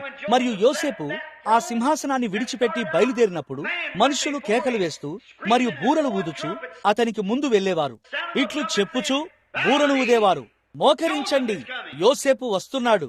మరియు యేసు వచ్చినప్పుడు ఒక బూరం రోగును మరియు ప్రతి మోకాలు వంగును మరియు ప్రతి నాలుకయు ఒప్పుకొనును. అవునయ్యా, అక్కడే ఆయన ఉన్నాడు. మరియు యోసేపు మరణించినప్పుడు విడుదల కోసం ఎదురు చూస్తున్న వారికి అతడు ఒక జ్ఞాపకార్థమును విడిచిపెట్టాడు. ఇక్కడ కొద్ది కాలం క్రితం నేను ఆ పాత శవపేటికపై నా చేతిని ఉంచాను. అది సీసంతో తయారు చేయబడినది మరియు అతని శరీరం అలాగే ఉండవలసి ఉన్నది. అతని ఎముకలు ఇట్లు చెప్పెను, మీరు నన్ను ఇక్కడ పాతిపెట్టకండి, ఎందుకనగా ఏదో ఒక దినమున దేవుడు మిమ్మును దర్శించబోచున్నాడు. అతను ఒక ప్రవక్త అయి ఉండెను. దేవుడు మిమ్మును దర్శించబోచున్నాడు మరియు ఇట్లు చెప్పెను, మీరు వాగ్దాన దేశమునకు వెళ్ళునప్పుడు నా ఎముకలను తీసుకొని వెళ్ళండి. కొట్టబడిన వీపు మరియు రక్తముతోనున్న ప్రతి హెబ్రీయుడు కూడా ఆ పేటికలోనికి చూసి ఇలా చెప్పగలడు, ఏదో ఒక దినమున మనము బయటకు వెళ్తాము. యేసు ఒక జ్ఞాపకార్థమును విడిచిపెట్టెను, ఒక ఖాళీ సమాధి. ఏదో ఒక రోజు మనము మరియు మన ప్రియమైన వారు సమాధి వద్దకు వెళ్ళినప్పుడు మరియు ఆ తెలివి తక్కువ వారు ఇట్లు చెప్పడం వింటాము, బూడిదకు బూడిద మరియు ధూళికి ధూళి మరియు మట్టికి మట్టి. కానీ సహోదరుడా, మనము ఆ సముద్రమునకు ఆవలిన ఒక ఖాళీ సమాధి వైపుకు చూడగలము. ఏదో ఒక రోజు మనము ఇక్కడ నుండి బయటికి వెళ్ళుచున్నాము, మనము ఇంటికి వెళ్ళుచున్నాము. ఆయన వచ్చుచున్నాడు. ప్రతిదీ మాదిరిగా చూపించబడినది. దావీదును చూడండి, తన స్వంత ప్రజల చేత తిరస్కరించబడ్డాడు. తన స్వంత ప్రజల చేత సింహాసనము నుండి తొలగించబడ్డాడు. యెరూషలేముకు రాజయ్యుండి తన స్వంత ప్రజల చేత యెరూషలేము నుండి తరిమివేయబడ్డాడు. మరియు అతడు ఒలీవ కొండపైకి వెళ్ళినప్పుడు అతడు వెనక్కి తిరిగి చూసి ఏడ్చాడు. అతడు తిరస్కరించబడ్డాడు. అప్పటి నుండి 800 సంవత్సరాల తర్వాత దావీదు కుమారుడు యెరూషలేము రాజు ఒక కొండపై కూర్చుని మరియు ఏడ్చాడు. ఎందుకనగా ఆయన తిరస్కరించబడ్డాడు. అది దావీదులోనున్న క్రీస్తు యొక్క ఆత్మ అంతయు సిలువను ముందుగా సూచించెను. అక్కడ ఆ వెనుకటి ప్రవక్తలు ఆయన నామములో మాట్లాడారు, ఆయన నామములో జీవించారు, ఆయన నామములో క్రియ చేశారు. నిశ్చయంగా పూర్వకాలమందు నానా సమయములలోనూ నానా విధములుగాను ప్రవక్తల ద్వారా మన పితరులతో మాట్లాడిన దేవుడు అయితే ఈ దినముల అంతమందు తన కుమారుని ద్వారా మాట్లాడెను. కాబట్టి ఈనాటి ప్రవక్తలు మరియు ఆత్మ సంబంధమైన వ్యక్తులు సరిగ్గా క్రీస్తు యొక్క ప్రతిబింబమై ఉన్నారు. అక్కడ వారు ధర్మశాస్త్రం ద్వారా నిలబడ్డారు, చూశారు. ఇక్కడ వారు కృప ద్వారా నిలబడి వెనకకు చూస్తున్నారు. అది హెబ్రీ పత్రిక 11లో చివరి అధ్యాయం. నేను దాని విషయమై చాలా సార్లు ఆశ్చర్యపోయాను. చివరి అధ్యాయంలో హెబ్రీ పత్రిక 11వ అధ్యాయం యొక్క చివరి భాగంలో అతడు అబ్రహామును గూర్చి మాట్లాడినప్పుడై ఉన్నది. అది గొప్ప విశ్వాసపు అధ్యాయము. మరియు దాని ముగింపులో అతడిట్లు చెప్పెను, వారు గొర్రె చర్మములను మేక చర్మములను ధరించుకొని దరిద్రులుగా చేయబడి రంపముతో కోయబడిరి. వెల్లుటకు ఏ చోటు లేక వారు తిరుగులాడుచూ సంచరించిరి, ద్వేషించబడిరి, తృణీకరించబడిరి మరియు హింసించబడిరి. అట్టి వారికి ఈ లోకము యోగ్యమైనది కాదు. పిదప పౌలు నిలబడి మరియు ఇట్లు చెప్పెను, కానీ మనము లేకుండా వారు సంపూర్ణులు కాలేరు. ఎందుకంటే వారు సిలువ వైపునకు మాత్రమే చూశారు, మరియు మనమైతే సిలువ ద్వారా చూస్తున్నాము. అది మానవ శరీరముగా మారి మరియు మన మధ్యన నివసించిన తరువాత క్రీస్తు యొక్క ఆత్మను మనము కలిగి ఉన్నాము. మనము పరిశుద్ధాత్మ ద్వారా ఇక్కడికి వచ్చి ఉన్నాము. అది ఎంతో మెరుగైన ప్రణాళిక అయి ఉన్నది. మరియు ఈనాడు క్రైస్తవ్యము ఏమి ఆశిస్తుందో అని కొన్నిసార్లు నేను ఆశ్చర్యపోతుంటాను. ఒక పట్టణములోనికి లేదా ఒక నూతన సంఘములోనికి లేదా ఒక నూతన అధికారములోనికి వెళ్లే ఒక బోధకుడు తనను తాను ఒక ప్రవక్తగా పిలుచుకుంటాడు.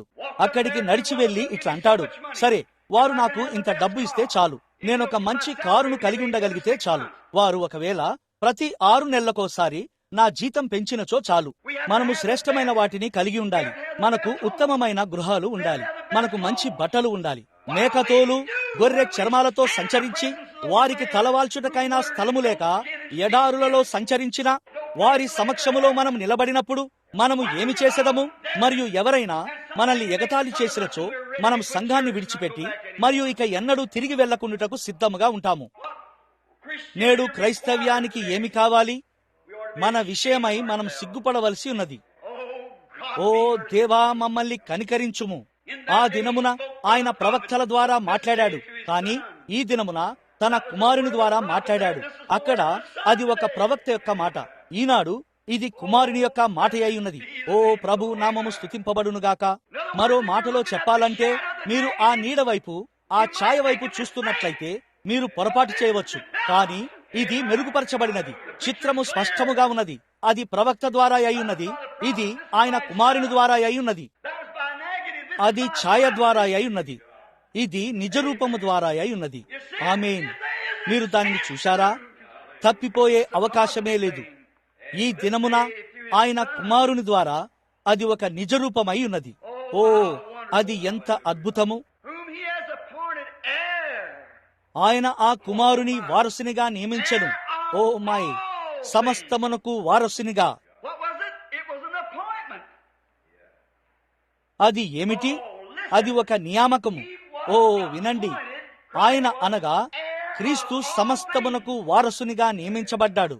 ఓ, ఏదేను తోట నుండియే అపవాది దానిని ఎరిగి ఉన్నాడు. మీరు చూడండి, ఆ ప్రజల యొక్క తీర్పులో ఆ దినమున అక్కడ ఆ మాటను అపవాది వినినప్పుడై ఉన్నది. ఇట్లు చెప్పెను, మంటి నుండి నీవు తీయబడితివి గనక నీవు తిరిగి మన్నైపోవుదువు. మరియు స్త్రీ సంతానము సర్పము యొక్క తలను చితకగొట్టును. వాగ్దానము చేయబడిన ఒక విత్తనము. ఆ సంతానము కోసం సాతాను నిరంతరము గమనించెను.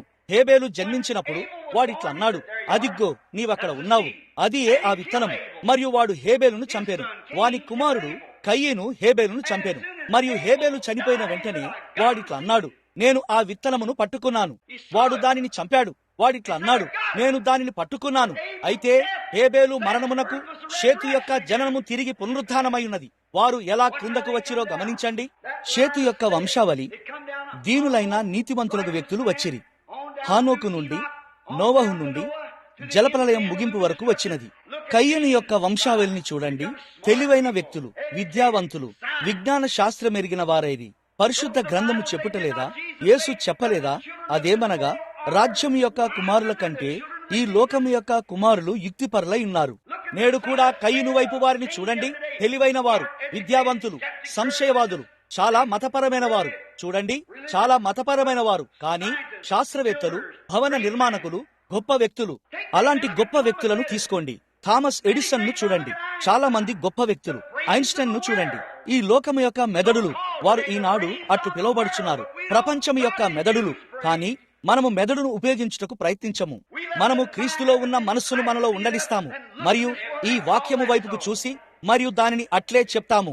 వైద్య శాస్త్రపు వైద్యులు మనము కలిగి ఉన్న వేటితోనైనా మనము వారికి ప్రణామము చేసినప్పటికీ అయినను వారిలో అనేకులు సంశయవాదులు, హేతువాదులై ఉన్నారు. ఈనాడు తెలివైన మరియు మేధావులైన ప్రజలను చూడండి. వారు అక్కడ ఆ వైపున కయ్యను వైపున ఉన్నారు.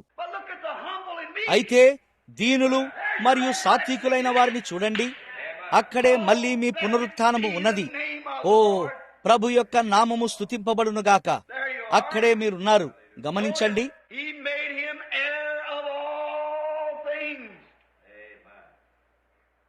ఆయన అతన్ని సమస్తమునకును వారసునిగా నియమించెను. ఆయన ద్వారా ప్రపంచములను నిర్మించెను. ప్రపంచములను ఎవరు నిర్మించారు? క్రీస్తు. క్రీస్తు ప్రపంచములను సృష్టించాడా? అవునయ్యా. మనము మరికొంచెం ముందుకు వెళ్దాము. ఆయన దేవుని మహిమ యొక్క తేజస్సును మరియు ఆయన తత్వము యొక్క మూర్తిమంతమునై ఉండి, ఎవరి మహిమ యొక్క తేజస్సు? దేవుని యొక్క మహిమ. ఎవరి తత్వము యొక్క మూర్తిమంతము? దేవుని తత్వము. ఓ, నేను దీన్ని ప్రేమిస్తున్నాను. లేక ఆయన తత్వము యొక్క మూర్తిమంతమునై ఉండి తన మాట చేత సమస్తమును నిర్వహించుచు, అక్కడే మీరున్నారు. సమస్తమును నిర్వహించే వాక్యము. మత్తయి 24లో యేసు ఇట్లు చెప్పెను, ఆకాశమును భూమియు గతించును గాని నా మాటలు ఏమాత్రమును గతింపవు. ఆయన అన్నిటినీ నిర్వహిస్తాడు. విజ్ఞాన శాస్త్రము దానిని అనగదొక్కటానికి ప్రయత్నించుచు మరియు ఇట్లు చెప్పుచున్నది. ఇది ఒక పాత పుస్తకం. ఇది అనువదించబడినది. రోమన్ క్యాథలిక్ సంఘము బిషప్ షీన్ కూడా ఇట్లన్నాడు, అది 4 లేదా 5 వేర్వేరు సార్లు అనువదించబడినది మరియు దానితో అంత విషయమేమీ లేదు. మీరు దాని ద్వారా జీవించవలసిన ఎడలా మీరు జీవించలేరు. కానీ ఆయన తన వాక్యం ద్వారా అన్నిటినీ నిర్వహిస్తాడు. ఆమేన్. దాని విషయమై నేను అదే అనుకుంటాను. నేను బైబిల్ గ్రంథాన్ని నమ్ముచున్నాను. తన మహత్తు గల మాట చేత ఆయన మాటలో శక్తి ఉన్నది. మన పాపముల విషయములో శుద్ధీకరణము తానే చేసి, ఇక్కడ చూడండి, శ్రేష్ఠుడై ఉన్నత లోకమందు మహామహుడగు దేవుని కుడిపార్శ్వమున కూర్చుండెను. పౌలు ఏమి చేయడానికి ప్రయత్నిస్తున్నాడు? దేవుడు క్రీస్తులో సమస్తమును సంకల్పించాడని మరియు క్రీస్తు దేవుని యొక్క మూర్తిమంతమై ఉన్నాడని చూపించుటకు అతడు ప్రయత్నిస్తున్నాడు. ఆ మిగతా అధ్యాయమంతా ఆయన ఏ విధంగా దేవదూతల కంటెను సమస్త అధికారముల కంటెను గొప్పవాడన్న దానితో వ్యవహరించును. దేవదూతలు ఆయనను ఆరాధించారు. పౌలు ఆయనను ఘనపరచడానికి ప్రయత్నిస్తున్నాడు. ఇప్పుడు నేను ప్రయత్నించగోర్చున్నాను.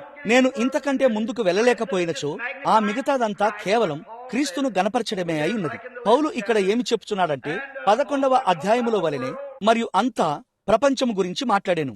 అతడిట్లు చెప్పెను, నీవు నా కుమారుడవు, నేను నేడు నిన్ను కనియున్నాను అని ఆయన ఏ దూతతో చెప్పెను చూశారా? ప్రపంచం యొక్క అంతమందు అవి నశించిపోవును, లోకము నశించును మరియు లోకపు సంగతులన్నీ గతించును. ఆయన ఉత్తరీయము వలె వాటిని మడిచివేయును. అవి పాతగిల్లి మార్చబడి మరియు గతించిపోవును. కాని నీవు నిలిచియుందువు, నీవు ఎప్పటికీ నిలిచియుందువు. నీవు నా కుమారుడవు, నేను నేడు నిన్ను కనియున్నాను మరియు ఎన్నటికీ నశించవు. మహామహుడగు దేవుని కుడిపార్శ్వమున కూర్చుని ఉన్నావు. కుడి పార్శ్వము అనగా ఏమిటి? దేవునికి ఒక కుడి చెయ్యి ఉండి దానిపై ఎవరో కూర్చుని ఉన్నారని కాదు. కుడి చెయ్యి అనగా శక్తి మరియు అధికారము. భూమి మీదను మరియు పరలోకములో ఉన్న ప్రతి దానిపై అధికారాన్ని కలిగి ఉన్నాడు. మరియు సమస్త ఆకాశములు మరియు భూమియు ఆయనచే సృష్టించబడినవి. ఇప్పుడు ఈ గొప్ప పురుషుడు, ఈ గొప్ప వ్యక్తి ఎవరు? క్రీస్తా? ఇక్కడ తండ్రి, కుమారుడు మరియు పరిశుద్ధాత్మలో ఉన్న దేవుడు. ఇది ఒక త్రిత్వము, కానీ ఇది వ్యక్తుల యొక్క త్రిత్వము కాదు. ఇది ఒక్క దేవుని యొక్క కార్యాలయపు త్రిత్వము. ఆయన ఇశ్రాయేలు పిల్లలను నడిపించుచు తండ్రిగా ఉన్నాడు. ఆ గొప్ప యెహోవా తండ్రి. అది ఆయన యొక్క కార్యాలయమై ఉన్నది. మరియు ఆయన భూమిపై నివసించాడు, కుమారుడిగా పిలువబడ్డాడు. మరియు ఇప్పుడు ఆయన తన సంఘములో జీవిస్తున్నాడు, పరిశుద్ధాత్మగా పిలువబడుచున్నాడు. ముగ్గురు దేవుళ్ళు కాదు, 3 కార్యాలయాల్లో ఉన్న ఒక్క దేవుడు, తండ్రి, కుమారుడు మరియు పరిశుద్ధాత్మ. తండ్రి అయిన దేవుడని ప్రజలు దేవుడిని 3 వేర్వేరు దేవుళ్లుగా చేయడానికి ప్రయత్నిస్తారు. ఆ కారణము చేతనే యూదులు మీరెన్నడూ దీనిని ఒక యూదుని వద్దకు తీసుకురాలేరు, లేదు, దానిని అక్కడకు తీసుకెళ్లలేరు. అతడు అలా చేయలేడు. అతనికి ఒక ఆజ్ఞ ఇవ్వబడినది. అదేమనగా, నేను ఒక్క దేవుడను, ఒక్క దేవుడు మాత్రమే ఉన్నాడు. ఆఫ్రికాలో వారు 3 రకాలుగా బాప్తిస్మం ఇస్తారు. వారు తండ్రి కొరకు ఒకసారి, కుమారుని కొరకు ఒకసారి మరియు పరిశుద్ధాత్మ కొరకు ఒకసారి బాప్తిస్మం ఇస్తారు. అపోస్టలిక్ ఫెయిత్ మిషన్ వారు ఆయన మరణాన్ని సూచిస్తూ ముఖము ముందుకి ఉంచి 3 సార్లు బాప్తిస్మం ఇస్తారు. పశ్చిమ కోస్తా లేదా తూర్పు కోస్తాలో సంపూర్ణ సువార్త అని పిలువబడువారు 3 సార్లు వెనుకకు బాప్తిస్మం ఇస్తారు. అది ఆయన సమాధిని సూచిస్తుంది అని చెప్తారు. మరియు అతడిట్లన్నాడు, ఆయన మరణించినప్పుడు ఆయన ముందుకు పడిపోయాను. మరొక వ్యక్తి ఇలా చెప్పెను, ఆగండి, మీరొక వ్యక్తిని తన వీపుపై పాతిపెట్టాలి. అవి కేవలం చిన్న ప్రాచీన సాంకేతిక విషయాలు. మరి వారిద్దరూ తప్పై ఉన్నారు. లేఖనానుసారముగా వారిరువురు తప్పై ఉన్నారు. ఇది ఊరీము తుమ్మిము. ఇది దానిని స్థిరపరుస్తుంది. ఇప్పుడు ఇక్కడ దానిని మనము చిత్రీకరిద్దాము. మరియు ఈ రాత్రి అది ఎలా కనిపిస్తున్నదో మనము చూద్దాము. మీరు దానిని చూడాలనుకుంటే ఇదిగో అది ఇక్కడ ఉన్నది. మొత్తం మీద దాదాపు 25 సంవత్సరాలు నేను సేవకునిగా ఉన్నాను. నేను దానిని అధ్యయనం చేశాను. మరియు సంఘములోని వరములను గురించి నేను చాలా సార్లు ఆశ్చర్యపోయాను. ఆ వరములు ఏమిటి? ప్రవచనము, భాషలతో మాట్లాడటము, భాషలకు అనువాదము చెప్పడము, దైవిక ప్రత్యక్షత మొదలగున్నవి. అవన్నీయు క్రీస్తు ద్వారానే వచ్చును. ఇప్పుడు చూడండి, క్రీస్తు సమస్త కార్యములకు శిరస్సై ఉన్నాడు మరియు ఆయన సంఘమునకు శిరస్సై ఉన్నాడు. మరియు మీరు ఎన్నడైనా ఒక పెద్ద వజ్రాన్ని చూశారా? సరిగ్గా కత్తిరించబడిన ఒక పెద్ద గొప్ప వజ్రము, దాని నుండి విడగొట్టబడినట్టి, దాని నుండి కత్తిరించబడినట్టి చిన్న చిన్న ముక్కలను అది కలిగి ఉంటుంది. అదియే సరైన వజ్రమును తయారు చేస్తుంది. ఆ ముక్కలు దేని కొరకు? ఒక నిజమైన వజ్రము అది బయటకు వచ్చే మార్గం ఏదనగా, ఒక నిజమైన వజ్రము అది కనుగొనబడినప్పుడు అది కొట్టబడుతుంది. నేను కింబర్లీలో ఉన్నాను. ఆ వీధిలో వజ్రాలను ఏరుకొనవచ్చని మీలో చాలా మంది విని ఉన్నారు. అది నిజమే. బిల్లీ మరియు నేను మరియు మిస్టర్ బోస్వర్త్ ఉన్నాము. కింబర్లీ వజ్రాల గని యొక్క అధ్యక్షుడు తీసుకుని వెళ్ళెను. అక్కడ జరిగిన కూటములో అతడు నా ద్వారపాలకుడు. మరియు వారు మమ్మల్ని అచ్చటకు తీసుకుని వెళ్లారు. మరియు కేవలం వారు వాటిని దాదాపు భూమి క్రింద 1700 అడుగుల వరకు త్రవ్వుతారు. అవి బయటకు వచ్చెను. ఒక నీలిరంగు రాయి, ఇక్కడ మీకు దొరికే నీలిరంగు రాయి వంటి పెద్ద నీలిరంగు రాయి. మరియు ఆ స్థానికులు వాటి ధరను పెంచడానికి వారు త్రవ్వి భూమిలో 1700 అడుగుల లోతున వాటిని పెడతారు. మీరు అక్కడ నది వద్దకు వెళ్ళినచో 100 మైళ్ళ వరకు వారు దానికి కాపలాను ఉంచుతారు. 10 గ్యాలన్ల బకెట్లు 2 తీసుకొని మరియు పూర్తిగా ఇసుకతో నింపి దానిని తీసుకొనండి. మరియు మీరు దానితో ఇంటికి చేరుకోగలిగితే చాలు, మీరు ఒక కోటీశ్వరుడు అవుతారు. అందులో అనేక వజ్రాలు ఉంటాయి అని అతడు చెప్పాడు. కాని వాటి ధరను అలాగే అధికముగా ఉంచుటకు వారు పనిచేసి మరియు వాటిని త్రవ్వి పెట్టవలసి ఉన్నది. ఇప్పుడు వజ్రము అది బయటకు వచ్చినప్పుడు అది కేవలం ఒక పెద్ద నున్నటి గుండ్రని గాజు ముక్క వంటిది. ఒక నీలపు వజ్రం ఉంటుంది, నల్లని వజ్రము, పచ్చనిది మరియు ఒక స్ఫటికమైన వజ్రము, తెల్లని వజ్రము ఉంటుంది. కాని అది బయటకు వచ్చినప్పుడు పిదప అది తయారు చేయబడి మరియు ఉపయోగించబడినప్పుడు ఆ వజ్రము ఒక భాగమును కోల్పోవలసి ఉన్నది. మరియు అది దానిలో నుండి ఆ ముక్కలను కోల్పోవలసి ఉన్నది. చిన్న ముక్కలను కొట్టివేయుదురు, ఎందుకనగా అది నేరుగా కాంతిలోనికి అలా వచ్చినప్పుడు అది మెరుస్తుంది. ఆ ముక్క ఆ మెరుపును తెచ్చేది ఏమిటనగా అది కత్తిరించబడిన విధానమే. అది కత్తిరించబడినది, ముక్కలు చేయబడినది. మరియు పిదప అట్లు చేయబడినప్పుడు అది ఒక కాంతిని ప్రకాశింపజేస్తుంది. మరియు ఒకటి పచ్చని కాంతిని, మరొకటి నీలపు కాంతిని, మరియు బహుశా మరొకటి పసుపు పచ్చని కాంతిని మరియు ఎర్రని కాంతిని ఇస్తుంది. మరియు ఒక వర్షధనుస్సు వలె దాని నుండి వివిధ రకమైన వెలుగులు విరజిల్లుతాయి.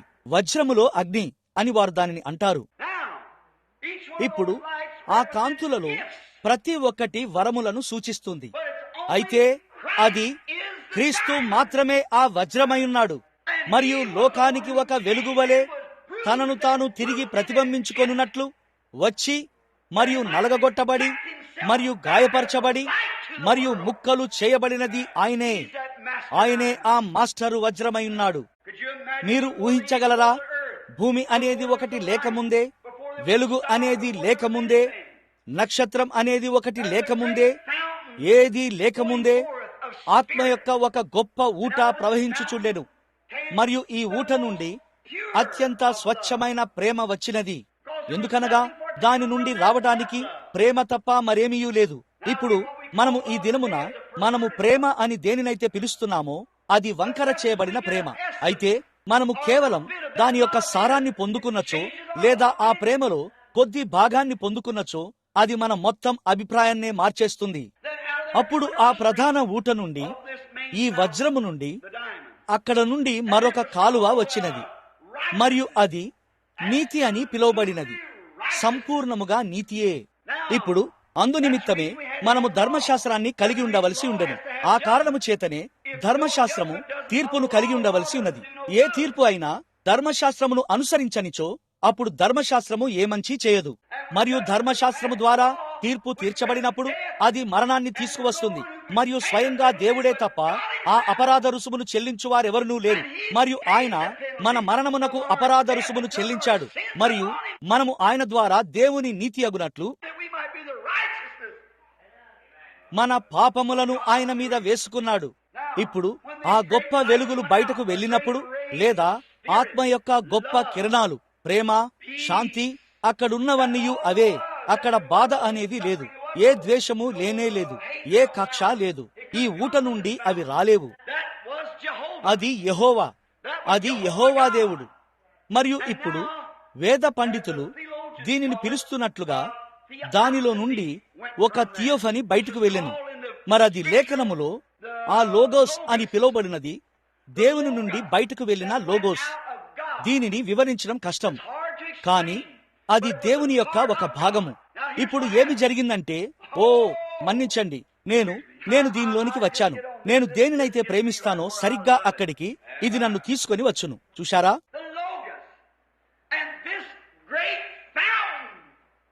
ఆ లోగోస్ మరియు ఈ గొప్ప ఊట, ఆదియు లేదా అంతమును లేని ఈ గొప్ప ఆత్మ యొక్క ఊట, ఈ గొప్ప ఆత్మ సృష్టిలో ఏర్పడడం ప్రారంభించినది. మరియు దాని నుండి బయటకు వెళ్లిన లోగోస్ దేవుని యొక్క కుమారుడు. ఆ ఆత్మ కలిగి ఉన్న ఏకైక దృశ్య రూపము అదే. మరియు అది ఒక థియోఫనీ అనగా ఒక శరీరము. మరియు ఆ శరీరము ఒక మానవునిలా ఉండెను. అది ఆ బండ ప్రక్కగా వెళ్ళినప్పుడు మోషే దానిని చూశాడు మరియు అతడు దాని వైపు చూసి ఇట్లా అన్నాడు, అది ఒక మనిషి యొక్క వెనుక భాగము వలె కనిపించినది. అది మనం ఇక్కడ చనిపోయినప్పుడు మనం పొందుకునే శరీరం వంటిదే అయి ఉన్నది. భూసంబంధమైన ఈ గుడారము శిథిలమైపోయినను ఇది వరకే మన కొరకు ఒకటి వేచి ఉన్నది. అది మరియు అది దేవుని యొక్క కుమారుడైన థియోఫనీ అయి ఉన్నది. మనము శరీరములో ఉంచబడ్డాము గనక ఆ కుమారుడు, ఆ లోగోస్ శరీరధారిగా మారెను. మరియు ఆ థియోఫనీ, ఆ లోగోస్ ఇక్కడ మన మధ్య శరీరముగా మారెను. మరియు అది నివాస స్థలమే గాని మరొకటి కాదు. ఎందుకనగా ఆ ఊట మొత్తం ఆయనలో నివసించెను. ఓ, మీరు దానిని చూస్తున్నారా? అది అక్కడ ఉన్నది. ఆయనే ఆ వ్యక్తి. ఇక్కడ చూడండి. ఇప్పుడు వెంటనే హెబ్రీ పత్రిక 7వ అధ్యాయానికి తిప్పుదాము. దేవుని చిత్తమై ఉండగా కేవలం ఒక క్షణము కృప నిమిత్తమై ఉన్నది. ఇక్కడ అది ఎలా ఉన్నదో మనం చూద్దాము. అబ్రహాము, మనకు ఎంత సమయం ఉన్నది?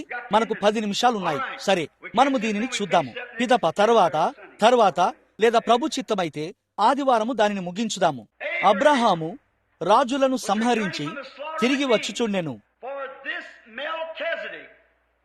ఏలయనగా ఈ మెల్కీసెదెకు షాలేము రాజు. షాలేము అనగా ఎక్కడ, ఎవరు, ఏమిటి అన్నది ఎంతమందికి తెలుసు? యెరూషలేము. షాలేము రాజును మహోన్నతుడగు దేవుని యొక్క రాజకుమారుడు రాజులను సంహారము చేసి తిరిగి వచ్చుచున్న అబ్రహామును ఎవడు కలుసుకొని అతనిని ఆశీర్వదించెనో, వినండి,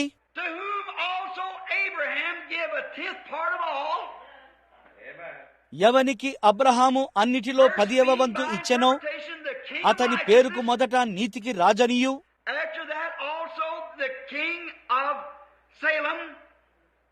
తరువాత సమాధానపు రాజనియు అర్థమిచ్చునట్టి షాలేము రాజని అర్థము. అతడు తండ్రి లేనివాడును తల్లి లేనివాడును వంశావళి లేనివాడును జీవిత కాలమునకు ఆది అయినను జీవమునకు అంతమైనను లేనివాడునై ఉండి, షాలేము నుండి ఒక రాజు వచ్చి మరియు రాజులను సంహరించి వచ్చుచున్న అబ్రహామును కలుసుకొనెను. మరియు ఈ రాజునకు తండ్రి లేడు, తల్లి లేదు, జీవిత కాలమునకు ఆది అయినను లేదా జీవమునకు అంతమైనను లేదు. అబ్రహాము ఎవరిని కలుసుకొనెను? ఇప్పుడు ఆలోచించండి. ఆయనకి ఏ తండ్రి లేడు, ఆయనకు ఏ తల్లి లేదు, ఆయన ప్రారంభమైన ఒక కాలము లేదు మరియు ఆయన అంతమయ్యే ఒక సమయము లేదు. కావున అదే షాలేము రాజు నేడును జీవించుచుండవలసి ఉన్నది. ఆమేన్. మీరు దానిని చూశారా?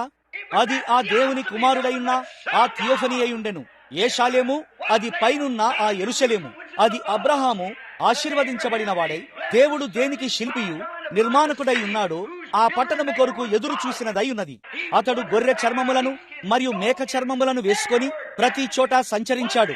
నిరాశ్రయుడై సంచరిస్తూ దేవుడు దేనికి శిల్పియు నిర్మాణకుడై ఉన్నాడో ఆ పట్టణం కొరకు ఎదురు చూశాడు. మరియు అతడు తిరిగి వచ్చుచుండగా ఆ యెరూషలేము యొక్క రాజును కలుసుకొనెను మరియు అతని మొత్తములో 10వ భాగమును చెల్లించాడు. ఆమేన్. అది ఆయనే. ఓ గ్రహం సోదరుడా, అది ఆయనే, అది ఆయనే. అబ్రహాము మరలా ఆయనను చూశాడు. ఒక రోజు అతడు గుడారములో కూర్చుని ఉన్నాడు. అక్కడికి రావడాన్ని అతడు చూశాడు మరియు 3 వ్యక్తులు రావడాన్ని అతడు చూశాడు. మీకు తెలుసా, ఒక క్రైస్తవుని విషయమై ఏదో ఉన్నది. అతడు దానిని చూసినప్పుడు ఆ ఆత్మ గురించి అతనికి తెలుస్తుంది. అతనికి అది తెలుస్తుంది అంతే. దాని విషయమై ఏదో ఆత్మ సంబంధమైన సంగతి ఉన్నది. ఆత్మ సంబంధమైన విషయాలు ఆత్మ సంబంధంగానే వివేచించబడతాయి. మీకు తెలుసు కదా, అతను నిజంగా జన్మించినట్లయితే అతడు దానిని చెప్పగలడు. నా గొర్రెలు నా స్వరము వినును. మరియు ఏదో ఉన్నదని అతడు ఎరిగి ఉన్నాడు. అతడు బయటకు పరిగెత్తి ఇట్లు చెప్పెను, నా ప్రభువా, లోపలికి రమ్ము, కూర్చొనుము, కొంతసేపు ఆగుము. నేను వెళ్లి రొట్టెను తెచ్చి నీ చేతిలో ఉంచెదను. నేను నీ పాదములు కడిగెదను. నీవు నన్ను దర్శించడానికి వచ్చితివి గనుక విశ్రాంతి తీసుకొనుము. పిదప నీ ప్రయాణమును కొనసాగించుము. ఫలించని భూమిలో ప్రభు యొక్క తృణీకరించబడిన కొద్ది మందితో ఆ మార్గాన్ని, ఆ కష్టమైన మార్గాన్ని తీసుకొనుచున్నాడు. అయితే లోతు అక్కడ ఐశ్వర్యములలో జీవించుచున్నాడు, సహోదరుని కొడుకు. కాని అతడు అక్కడ పాపములో జీవిస్తున్నాడు. అనేక ఐశ్వర్యములు దానినే అనగా పాపమునే ఉత్పత్తి చేయును. కావున అబ్రహాము వారిని అక్కడికి తీసుకొని వచ్చెను. కొన్ని నీళ్లు తెచ్చి మరియు వారి పాదములు కడిగెను. అతడు పశువుల మందకు పరిగెత్తి ఒక క్రొవ్విన దూడను మందలో నుండి తెచ్చి దానిని చంపాడు. సిద్ధపరచుటకు దానిని ఒక పనివానికి అప్పగించెను. మరియు ఇట్లు చెప్పాడు, షారా, నీవు మెత్తని పిండి పిసికి రొట్టెలు చేయుము. మెత్తగా పిసికి చేయడం అంటే ఏమిటో మీకు తెలుసు కదా. మీకు తెలుసా, అమ్మ ఒక పాత ఒక చీలిక వంటి దానిని ఆ భోజనపు తొట్టిలో కలిగి ఉండేది. వాటిలో జల్లెడ కలిగి ఉన్న ఒక దానిని మీరు ఎప్పుడైనా చూశారా? మరియు మీరు దానిలో ఒక చీలికను కలిగి ఉంటారు. మీరు పిండిని మెత్తగా చేస్తారు, మీకు తెలుసా. మరియు అలా బరువు ముద్దను కలిపి అలా మెత్తగా చేస్తారు. అమ్మ అలా చేయడం నేను చాలా సార్లు చూశాను. ఆ చీలిక దానికి చిన్న తీగల పొర వంటిది ఉంటుంది. ఆమె ఆ పిండిని తీసుకొని దానిని అలా జల్లెడ పడుతుంది, మీకు తెలుసా. మరియు దానిని ముందుకు వెనుకకు అలా తడుతుంది. అప్పుడు ఆ చీలికలు తీసుకొని అదంతా క్రిందకు పడటానికి దానిని అలా చుట్టూ తడుతుంది. మరియు అప్పుడే అక్కడికి వెళ్లి ఆ పెద్ద తిరుగలి మిల్లు వద్ద మేము పిండి పట్టించుకోవలసి ఉన్నది. మరియు మీకు తెలుసా, బరువైన పెద్ద మిల్లు రాళ్లు అసలైన జొన్న రొట్టెను అవి తయారు చేయును. దానిపై మీరు రోజంతా మొద్దులను కోయవచ్చును. కావున అప్పుడు ఇట్లు చెప్పాడు, పిండిని మెత్తగా పిసుకుము, త్వరగా చేయుము. మరియు ఇక్కడ పొయ్యి మీదనే కొన్ని మొక్కజొన్న రొట్టెలు చేయుము, వెంటనే చేయుము. మరియు వారు ఆవును పాలు పితికి మరియు కొన్ని పాలు తెచ్చారు. మరియు వారు దానిని చిలికి కొంచెం వెన్నను చేశారు. మరియు పిదప వారు వెళ్లి దూడను చంపి మాంసము తెచ్చారు. మరియు వారు ఆ మాంసమును వేయించారు. మజ్జిగ, జొన్న రొట్టె మరియు వేడి మొక్కజొన్న రొట్టెల మీద పూయడానికి కొంచెం వెన్నను చేశారు. ఓ, అది చాలా బాగుంది. మరియు వారు అక్కడ అన్నిటినీ పరిచారు. మరియు అతడు దానిని తీసి ఆ 3 వ్యక్తులకి వడ్డించాడు. మరియు వారు తినుచుండగా వారు సొదొమ వైపు చూస్తూ ఉండిరి. మరియు కొద్దిసేపటి తర్వాత వారు లేచి వెళ్లడం ప్రారంభించారు. మరియు ఆయన ఇట్లు చెప్పాడు, అబ్రహామా, ఇట్లు చెప్పెను, నీవు దానిని నా నుండి దాచియించావు. నేను చేయబోవు దానిని నీకు దాచియించలేను. నేను అక్కడికి వెళ్ళుచున్నాను. సొదొమ యొక్క పాపములు నా చెవిన పడ్డాయి. ఆ మనిషి ఎవరు? తన వస్త్రములపై అంతా దుమ్ము ధూళితో ఒక దూడ మాంసాన్ని తినుచు మరియు ఆవు పాలు త్రాగుచు మరియు కొన్ని మొక్కజొన్న రొట్టెలను మరియు వెన్నను తినుచు అక్కడ కూర్చుని ఉన్న ఆయన ఎవరు? ఈ వింత వ్యక్తి ఎవరు? 2 లేదా 3 అక్కడ కూర్చుని ఉన్నారు. ఆయన వస్త్రముల మీద అంతా దుమ్ము ఉన్నది. ఓ అవును, మేము ఒక దూర దేశము నుండి వచ్చాము. అవును, చాలా దూరము. మరియు కావున ఆయన చెప్పెను, మంచిది, వారెవరు? ఆయన ఇట్లు చెప్పెను, అతడు భూమికి వారసుడై ఉన్నాడని చూచుటను బట్టి అబ్రహాముకు దీనిని నేను దాచలేను. ఆమేన్. నేను నా రహస్యాలను బయలుపరుస్తాను. మరో మాటలో చెప్పాలంటే భూమికి వారసులైన వారికి తెలియజేస్తాను. ఈనాడు సంఘము అచ్చటనే ఉండవలసి ఉన్నది. అది నిజము. దేవుని యొక్క రహస్యాలను పొందండి. మీరు ఎలా నడుచుకోవాలో, ఎలా ప్రవర్తించాలో, మరియు ఏమి చెయ్యాలో, ఎలా నడవాలో మరియు ఎలా జీవించాలో తెలుసుకోండి. మనము భూమికి వారసులమై ఉన్నాము. నిజము. ఆయన వాటిని మీకు బయలుపరచును. ఎందుకనగా ఆయన దేనిని దాచియుంచడు. అందువలనే ఈ విషయాలు జరగడం మనం చూస్తున్నాము. లోకము ఇట్లా అంటుంది, ఓ అది ఒక మూఢభక్తుల గుంపు, వారిని అలా అననివ్వండి. అయితే భూమికి వారసులైన వారికి ఈ విషయాలు తెలుసు. ఎందుకనగా వారు దేవుని కుమారులు అని పిలువబడెదరు. సాత్వికులైన వారు ధన్యులు, ఏలైనగా వారు భూలోకమును స్వతంత్రించుకొందురు. ఆయన తన రహస్యాలను వారికి తెలియజేస్తాడు. వాటిని వారికి బయలుపరుస్తాడు. ఏమి చేయాలో మరియు ఎలా జీవించాలో వారికి చూపిస్తాడు. ఈ లోకపు విషయాలను విడిచిపెట్టి దైవభక్తితో నడుచుకుంటూ మరియు దైవభక్తితో జీవిస్తూ ఈ ప్రస్తుత ప్రపంచములో ఆయనతో పాటు నడుచుటను చూపిస్తాడు. లోకము ఏమి అనాలనుకుంటుందో వారిని అననివ్వండి. కావున ఆయన చెప్పెను, నేను అబ్రహాముకు ఈ రహస్యాన్ని దాచలేను. ఎందుకనగా అతడు భూమికి వారసుడని చూచుటను బట్టి అయి ఉన్నది. కాని ఆయన చెప్పెను, నేను సొదొమను నాశనం చేయడానికి వెళ్ళుచున్నాను. నేను అక్కడకు వెళ్ళుచున్నాను. అయ్యా, నీవు ఏమి చేయబోచున్నావు? నీవు ఎక్కడ నుండి వచ్చావు? ఇదంతా దేని గురించి? దీనిని కనుగొన్నాడు. ఆయన ఇట్లు చెప్పెను, మరియు అబ్రహామా, మరొక విషయం, నేను నీకు ఇచ్చిన ఈ వాగ్దానము కొరకు నీవు 25 సంవత్సరములు వేచియున్నావు. నీవు 25 సంవత్సరాల క్రితము నుండే ఈ శిశువు కోసం ఆ దుస్తులను, ఆ పిన్నులను మరియు సమస్తమును సిద్ధపరిచావు. నీవు ఇంకనూ నాపై వేచియున్నావు. ఇప్పుడు సరిగ్గా జీవకాలమున నేను నిన్ను దర్శించబోచున్నాను. జీవకాలమున వచ్చే నెల నేను నీతో ఉంటాను. మరియు శారా ఆ వెనుక గుడారములో ఉన్నది. మరియు ఈ వ్యక్తి తన వీపు గుడారము వైపుకు తిరిగి ఉండి ఇలా అబ్రహాముతో మాట్లాడుచుండెను. మరియు శారా ఇట్లా అన్నది, ఆయన అడిగాడు, శారా ఎందుకు నవ్వినది? హోహోహో, దాని సంగతి ఏమిటి? అది ఒక మనస్సును చదువుటే అది కాదా? శారా నవ్వుటకు గల కారణం ఏమిటి? శారా ఇట్లన్నది, లేదు, నేనసలు నవ్వలేదు. ఇట్లన్నాడు, ఓ అవును, నీవు నవ్వితివి. ఆమె భయపడినది. ఆమె వణుకుచున్నది. ఆమె ఆ వెనుక గుడారములో ఏమి చేయుచున్నదో ఎరుగగలిగినట్టి ఆయన ఎవరు? అది ఈనాడు మనతో ఉన్నట్టి అదే దేవుడు, అదే వ్యక్తి. ఆయనకు దాని గురించి అంతయు తెలియను. చూశారా? మీకు అవసరమైన కొలది ఆయన దానిని బయలుపరచును. చూశారా? నీవు దేని గురించి నవ్వుచున్నావు? చూడండి, ఆయన వీపు దాని వైపు ఉన్నది. పరిశుద్ధ గ్రంథము అలా పేర్కొన్నది. అదేమనగా ఆయన వీపు డేరా వైపు ఉండెను. కాని ఆయనకు అది తెలియను.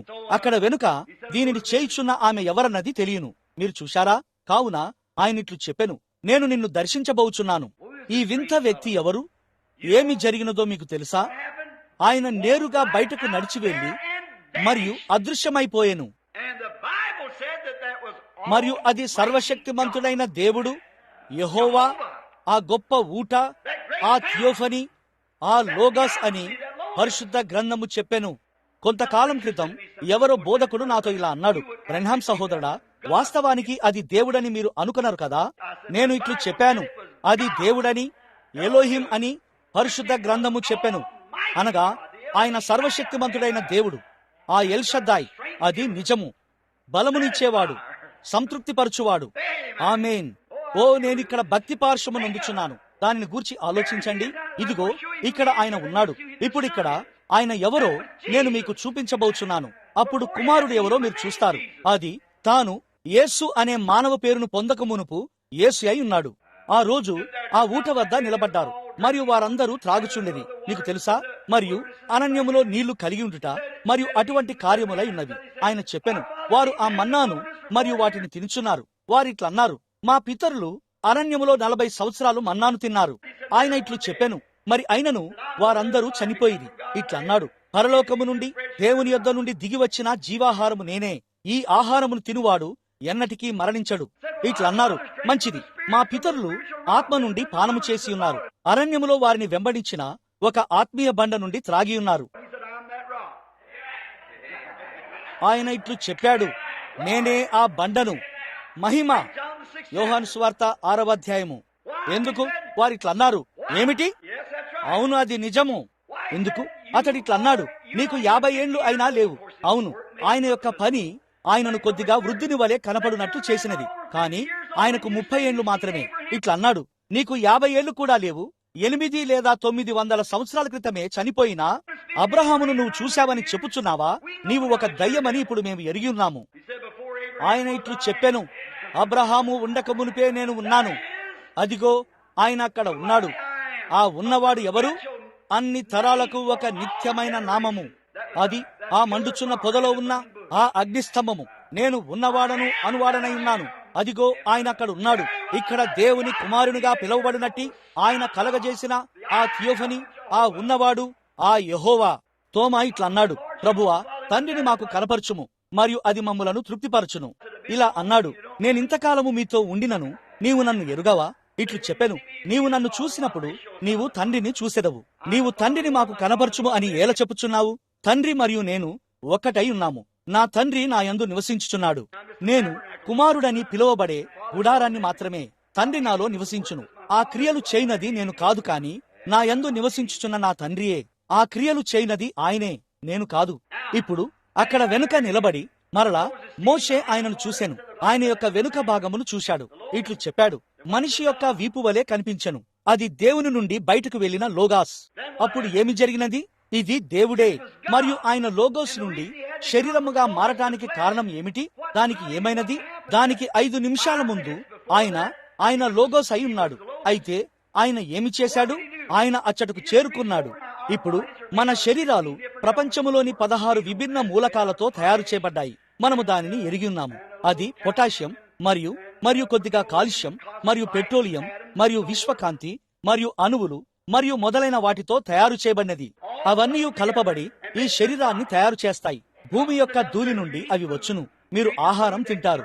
మీరు ఆహారం తినుచుండగా అది మారిపోవును ధూళి నుండి, మరియు అది ధూళి నుండి వచ్చినది, మరియు అది కేవలం అట్లే కొనసాగును. మీ శరీరము ఒక గుర్రము యొక్క శరీరము లేదా ఒక ఆవు యొక్క శరీరము లేదా మిగతా దేనికంటేను భిన్నమైనదేమీ కాదు. అది కేవలం మాంసము మాత్రమే. మరియు అబ్బాయి, నీవు శరీరాన్ని మహిమపరుస్తున్నావు, కానీ నా సహోదరుడా, ఆ ఆత్మ లోపల ఒక అంతరాత్మను కలిగి ఉన్నది. అది నిజం. అయితే ఒక జంతువులాగానే మీ శరీరము భూమి యొక్క ధూళి మాత్రమే. మీ శరీరము ఒక జంతువు కంటేను ఎక్కువేమీ కాదు. మరియు మీరు శరీరముపై మరియు మీరు చూసే వాటిపై కోరికను కలిగి ఉండి, స్త్రీలపై మోహాన్ని కలిగి ఉండి, ఈ విభిన్న విషయాలపై మోహాన్ని కలిగి ఉన్న ఎడల అదింకను ఒక జంతువే. అది నిజము. మీరు దానిని చేయకూడదు. దేవుని యొక్క ఆత్మ మిమ్మల్ని నడిపించి మరియు మిమ్మల్ని దానికంటే ఉన్నతమైన స్థలములో పెడుతుంది. అది ఖచ్చితంగా నిజం. ఇప్పుడు మరియు ఇక్కడ ఈ గొప్ప థియోఫనీ అక్కడ నిలబడి ఉన్నది. ఏమిటి? ఆ గొప్ప యెహోవా దేవుడు. ఆయన ఏమి చెప్పాడో మీకు తెలుసా? ఆయన అక్కడకు చేరి మరియు ఒక పిడికెడు అణువులను తీసుకొని, కొద్దిగా వెలుగును తీసుకొని, మరియు దానిని ఇలా పోశాడు అని అన్నాడు. ఒక శరీరము వచ్చినది మరియు నేరుగా దానిలోనికి వెళ్ళాడు. అంతే. ఇట్లన్నాడు, గాబ్రియేలు, ఇక్కడకు రమ్ము. ఆ గొప్ప ప్రధాన దూత వచ్చెను. ఇంకా ఇట్లన్నాడు, దానిలోనికి వెళ్ళుము. మిఖాయేలు, ఇక్కడకు రమ్ము. ఆయన కుడివైపున ఆ దూత వచ్చెను. నీవు దానిలోనికి వెళ్ళుము. దేవుడు మరియు 2 దూతలు మానవ శరీరములో ఇక్కడకు నడిచి వచ్చి మరియు ఒక ఆవు యొక్క పాలు తాగారు. పాల నుండి చేయబడిన వెన్న తిని, కొన్ని మొక్కజొన్న రొట్టెలు తిని, మరియు దూడ మాంసాన్ని తిన్నారు. 2 దేవదూతలు మరియు దేవుడు. పరిశుద్ధ గ్రంథము అట్లు చెప్పెను. అది రాజులను సంహరించి వచ్చుచున్నప్పుడు అబ్రహాము కలిసిన మెల్కీసెదెకై ఉన్నాడు. అది దేవుని యొక్క కుమారుడు. ముందుకు కొనసాగుదము. ఇక్కడ హెబ్రీ 7లో ఇలా చెప్పెను, అయితే ఈయన దేవుని కుమారుని పోలికలో చేయబడినాడు. అక్కడే ఆయన ఉన్నాడు. ఆయన ద్వారా సమస్తమును ఆయన సృష్టించెను.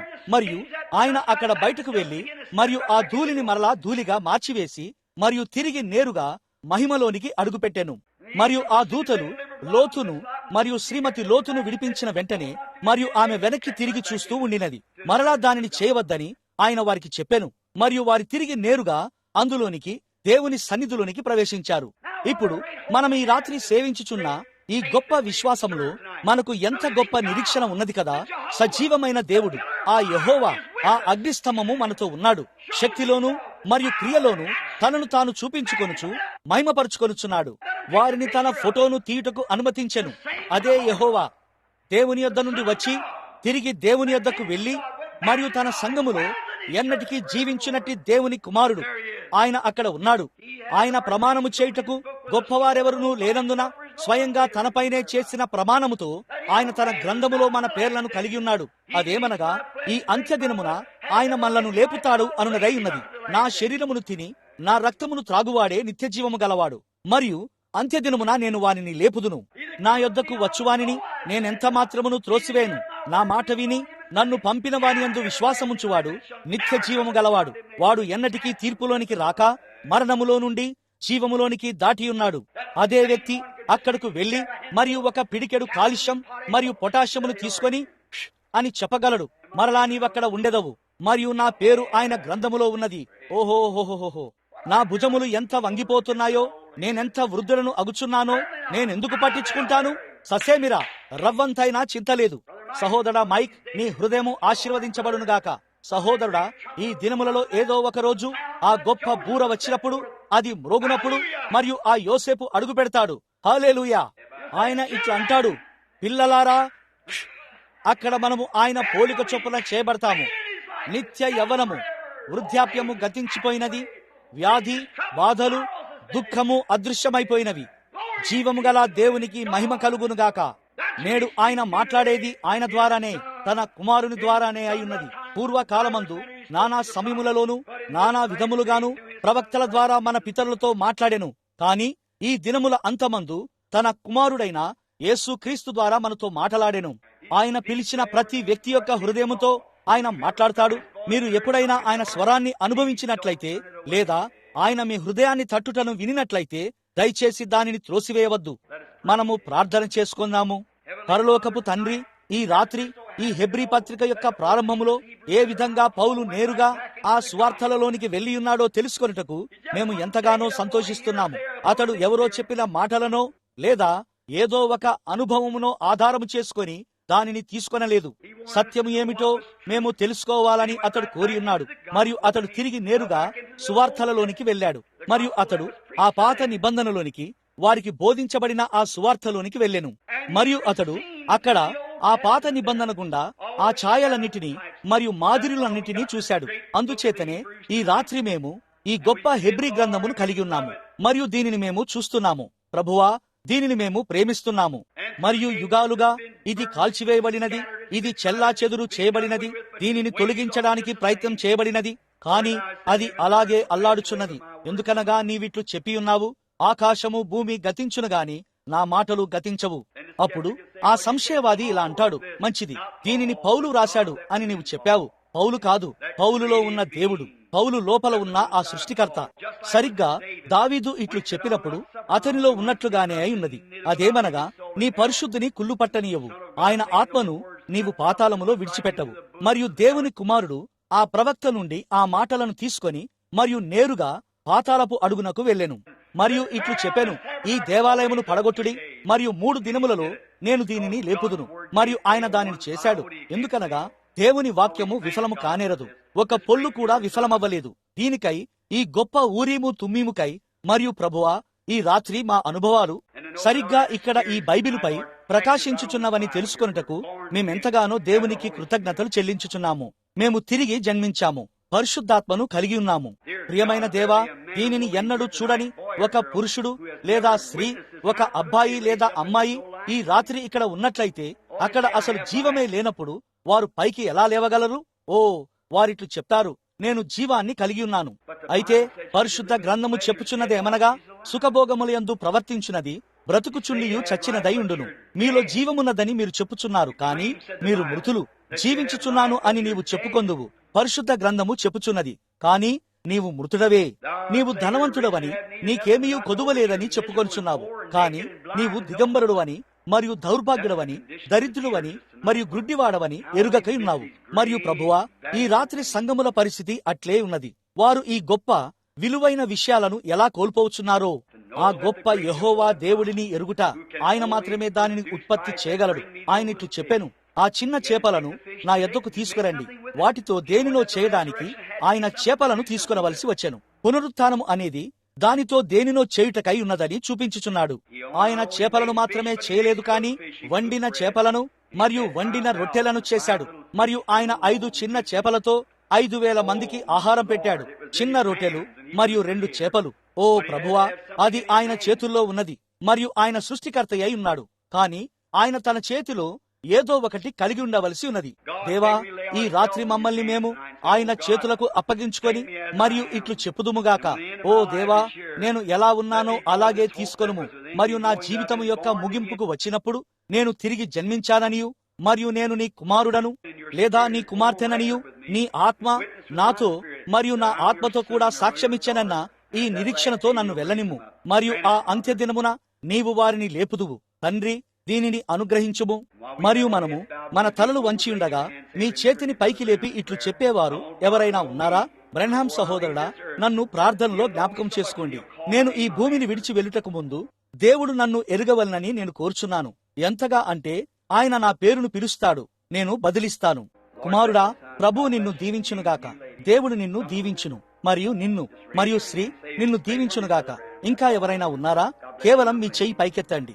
ఇట్లు చెప్పండి, బ్రెన్హామ్ సహోదరుడా, నా కొరకు ప్రార్థించుము. మేము చేయునది అదే అయున్నది. యవనస్తురాలా, దేవుడు నిన్ను దీవించును.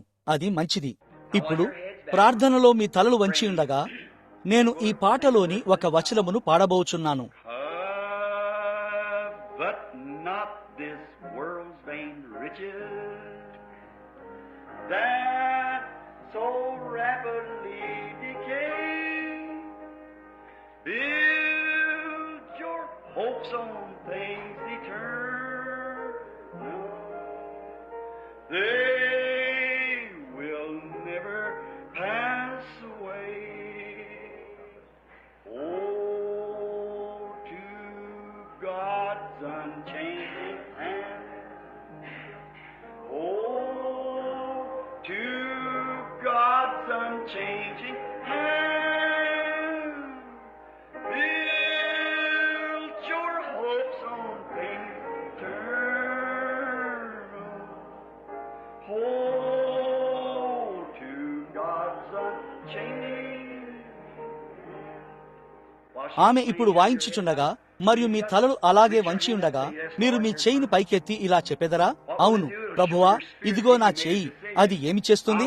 నీలో ఉన్న నీ ఆత్మ ఒక నిర్ణయం తీసుకుందని అది చూపిస్తుంది. ప్రభువా, నాకు నీ చేయి కావాలి. చిన్నారి, దేవుడు నిన్ను దీవించునుగాక. నేను నా చేయిని పైకెత్తుతాను. ఇక్కడున్న చిన్న అమ్మాయి, దేవుడు నిన్ను దీవించునుగాక. ప్రియా, అది మంచిది. నీకు తెలుసా, నువ్వు అలా చేయడాన్ని చూచుటకు దేవుడు సంతోషిస్తున్నాడు. చిన్న బిడ్డలను నా యొద్దకు రానీయుడి. దేవా, నీవు నా చేయి పట్టుకోవడం నాకు కావాలి. మరియు ఆ దినమున నీవు పిలిచినప్పుడు నేను వచ్చులాగున నేను నీ హస్తములో ఉండగోర్చున్నాను. అవును, లాజరు వల్లే అయి ఉన్నది. సహోదరి, దేవుడు నిన్ను దీవించునుగాక. When our journey is completed, if to God you have been true, there in bright your home in glory, your enraptured soul shall view. అలాగైతే ఇప్పుడు మీరు ఏమి చేస్తారు? Oh, to God's unchanging hand. Oh, to God's unchanging hand. Build your hopes on things eternal. Oh, to God's unchanging hand. Heavenly Father, పరలోకపు తండ్రి, వారు ఈ రాత్రి నీ యొక్క మార్పులేని నిత్యమైన హస్తమును పట్టుకొనగోర్చున్నారని ఈ రాత్రి ఈ చిన్న కూటములో అనేక చేతులు పైకి లేచాయి. నీకు అప్పగించబడిన దాని విషయం ఎరిగియుండి నీవు ఇట్లు చెప్పితివి, తండ్రి నాకు అనుగ్రహించిన వారందరూ నా యొద్దకు వచ్చెదరు, మరియు వారిలో ఎవడునూ నశించడు, మరియు అంత్యదినమున నేను వారిని లేపుదును. ఎన్నటికీ నశించలేరు, ఎన్నటికీ తీర్పులోనికి రాలేరు, కాని నిత్యమైన జీవాన్ని కలిగియుందురు. మరియు కేవలం ఒక్కటే నిత్య జీవం కలదు, అది దేవుని యొద్ద నుండి మాత్రమే వచ్చును. అది దేవుడు. మరియు మనము దేవుని కుమారులు మరియు కుమార్తెలమై ఉండేంతగా మనము దేవునిలో భాగమవుతాము. మనము దేవుని ఆత్మను మనలో కలిగి ఉన్నప్పుడు మనం దేవునిలాగానే ఆలోచిస్తాము. మనము నీతి మరియు పరిశుద్ధత గురించి ఆలోచిస్తాము, మరియు మనము ఆయనను సంతోషపరచునట్లు జీవించడానికి ప్రయత్నిస్తాము.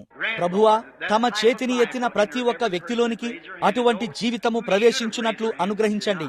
మరియు తమ చేతులను ఎత్తవలసి ఉండి కూడా ఎత్తని వారు నీవు వారితో కూడా ఉండాలని నేను ప్రార్థిస్తున్నాను. దానిని అనుగ్రహించండి తండ్రి. మరియు యాత్ర ముగిసినప్పుడు, జీవితం ముగిసినప్పుడు, ఆ దినమున మేము ఆయనతో కూడా విశ్రాంతిలోనికి ప్రవేశించుదుముగాక. అక్కడ మేము ఎప్పటికీ వృద్ధులము కాము, ఎన్నడూ వ్యాధిగ్రస్తులము కాము, ఎన్నడూ ఏ ఇబ్బంది ఉండదు. అప్పటి వరకు ఆయనను స్తుతిస్తూ మేము ఆనందంగా మరియు సంతోషముగా ఉండునట్లు చేయుము. ఏలైనగా మేము ఆయన నామములో అడుగుచున్నాము. ఆమేన్. విశ్వాసులైన మీరంతా ఇప్పుడు మనం మన చేతులు పైకెత్తి మరియు ఆ పల్లవిని పాడుదాము.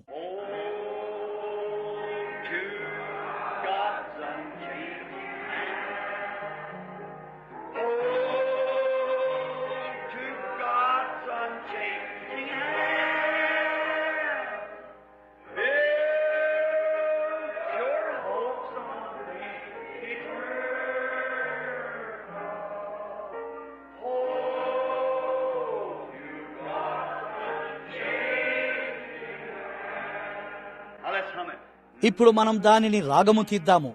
మీరు అలా చేయుచుండగా మీ ప్రక్కనున్న వారితో మీరు ఇట్లు చెప్పండి, పొరుగువాడా, దేవుడు నిన్ను దీవించును. మీ ప్రక్కన ఉన్న వారితో ఇట్లు కరచాలనం చేయండి, దేవుడు నిన్ను దీవించునుగాక.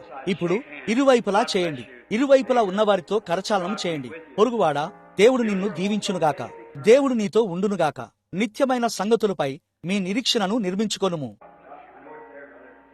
డాక్ సహోదరా, అది అక్కడుందని నాకు తెలుసు. నెవిల్ సహోదరా, నీవు చాలా కాలంగా అక్కడ ఉండి ఉన్నావని నాకు తెలుసు.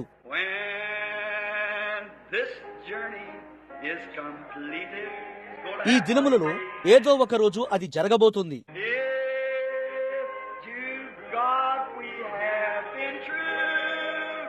అక్కడ మనము సీవార్డ్ సహోదరుని చూస్తాము.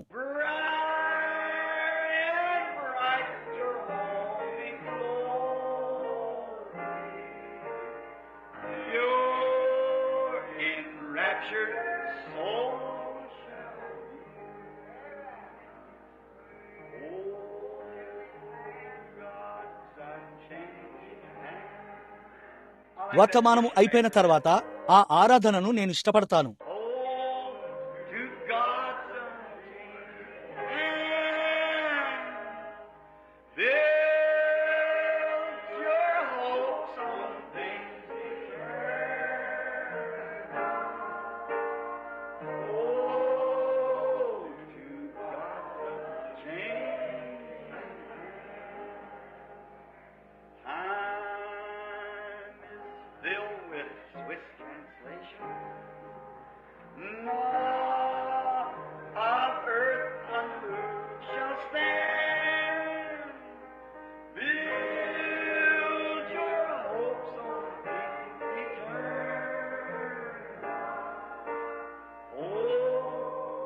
మనం ఇప్పుడు మన మధ్యలో కనిపించని ఆయనను వీక్షిద్దాము. మరియు ఇప్పుడు మనం పాడేటప్పుడు ఆయనను ఆరాధించుదాము.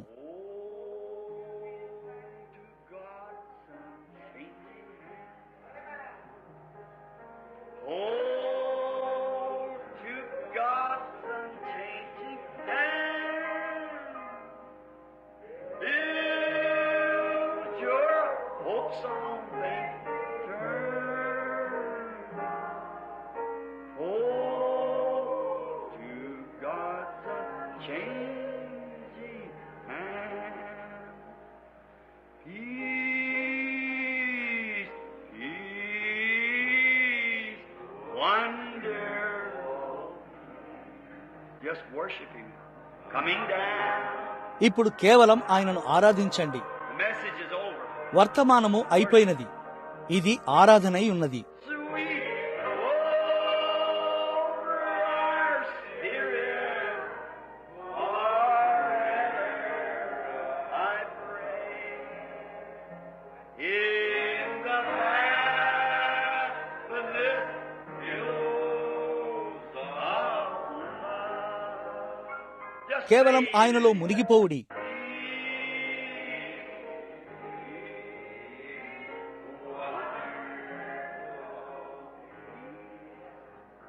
coming down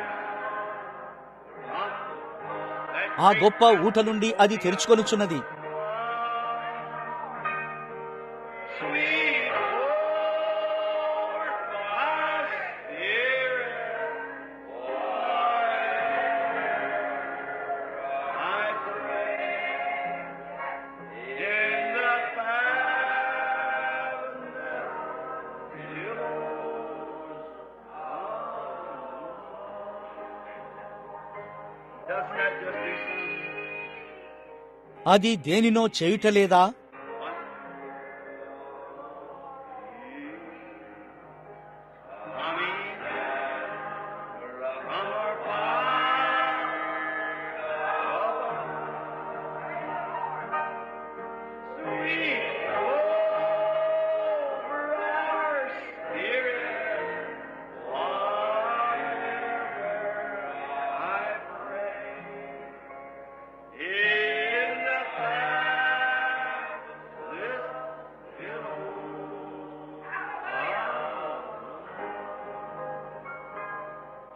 దాని గూర్చి ఏదో విషయము లేదా కేవలం ఘనమైనది మరియు మాధుర్యమైనది అభిషేకించబడి మరియు ప్రార్థించబడాలని కోరుచున్న ఒక రోగి ఉన్నాడేమోనని ఆశ్చర్యపోచున్నాను. ఉన్న ఎడల కేవలం మీ స్థలమును కనుగొనండి. అక్కడ చక్రాల కుర్చీలో ఉన్నది మహిళయేనా? ఆమెను కేవలం అలాగే ఉండనివ్వండి. నేను వచ్చి ఆమె కొరకు ప్రార్థిస్తాను. ఆమె కుర్చీలో నుండి లేవవలసిన అవసరం లేదు. మరెవరైనా ఉన్నారా? ఓ, కూటములో ఈ భాగాన్ని మీరు ఇష్టపడటలేదా? దేవుని సన్నిధి ఇక్కడ ఉన్నదని ఎంతమంది అనుభూతి చెందుతున్నారు? ఎంతమందికి తెలుసు? దాని గురించే నేను మాట్లాడుచున్నాను. మీరు అలా అనుభూతి చెందుతారు. మీరు కేకలు వేయాలన్నట్లు ఎంతమందికి అనిపించుచున్నది? ఇప్పుడు ఒకసారి చూద్దాము. మీలో ఏదో కేకలు వేయగోరునట్లు అనిపించుచున్నది. చూశారా?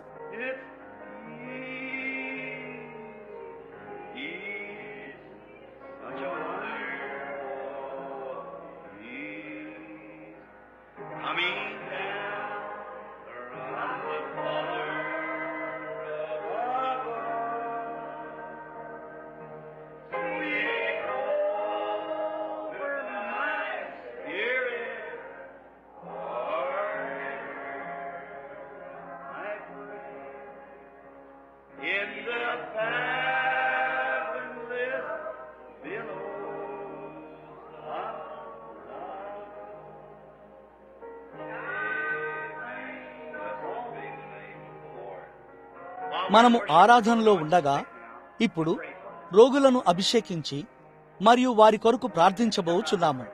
శ్రీ, నేరుగా ఈ మార్గము గుండా నీవు రాగలవా? దీని అర్థం ఏమిటి?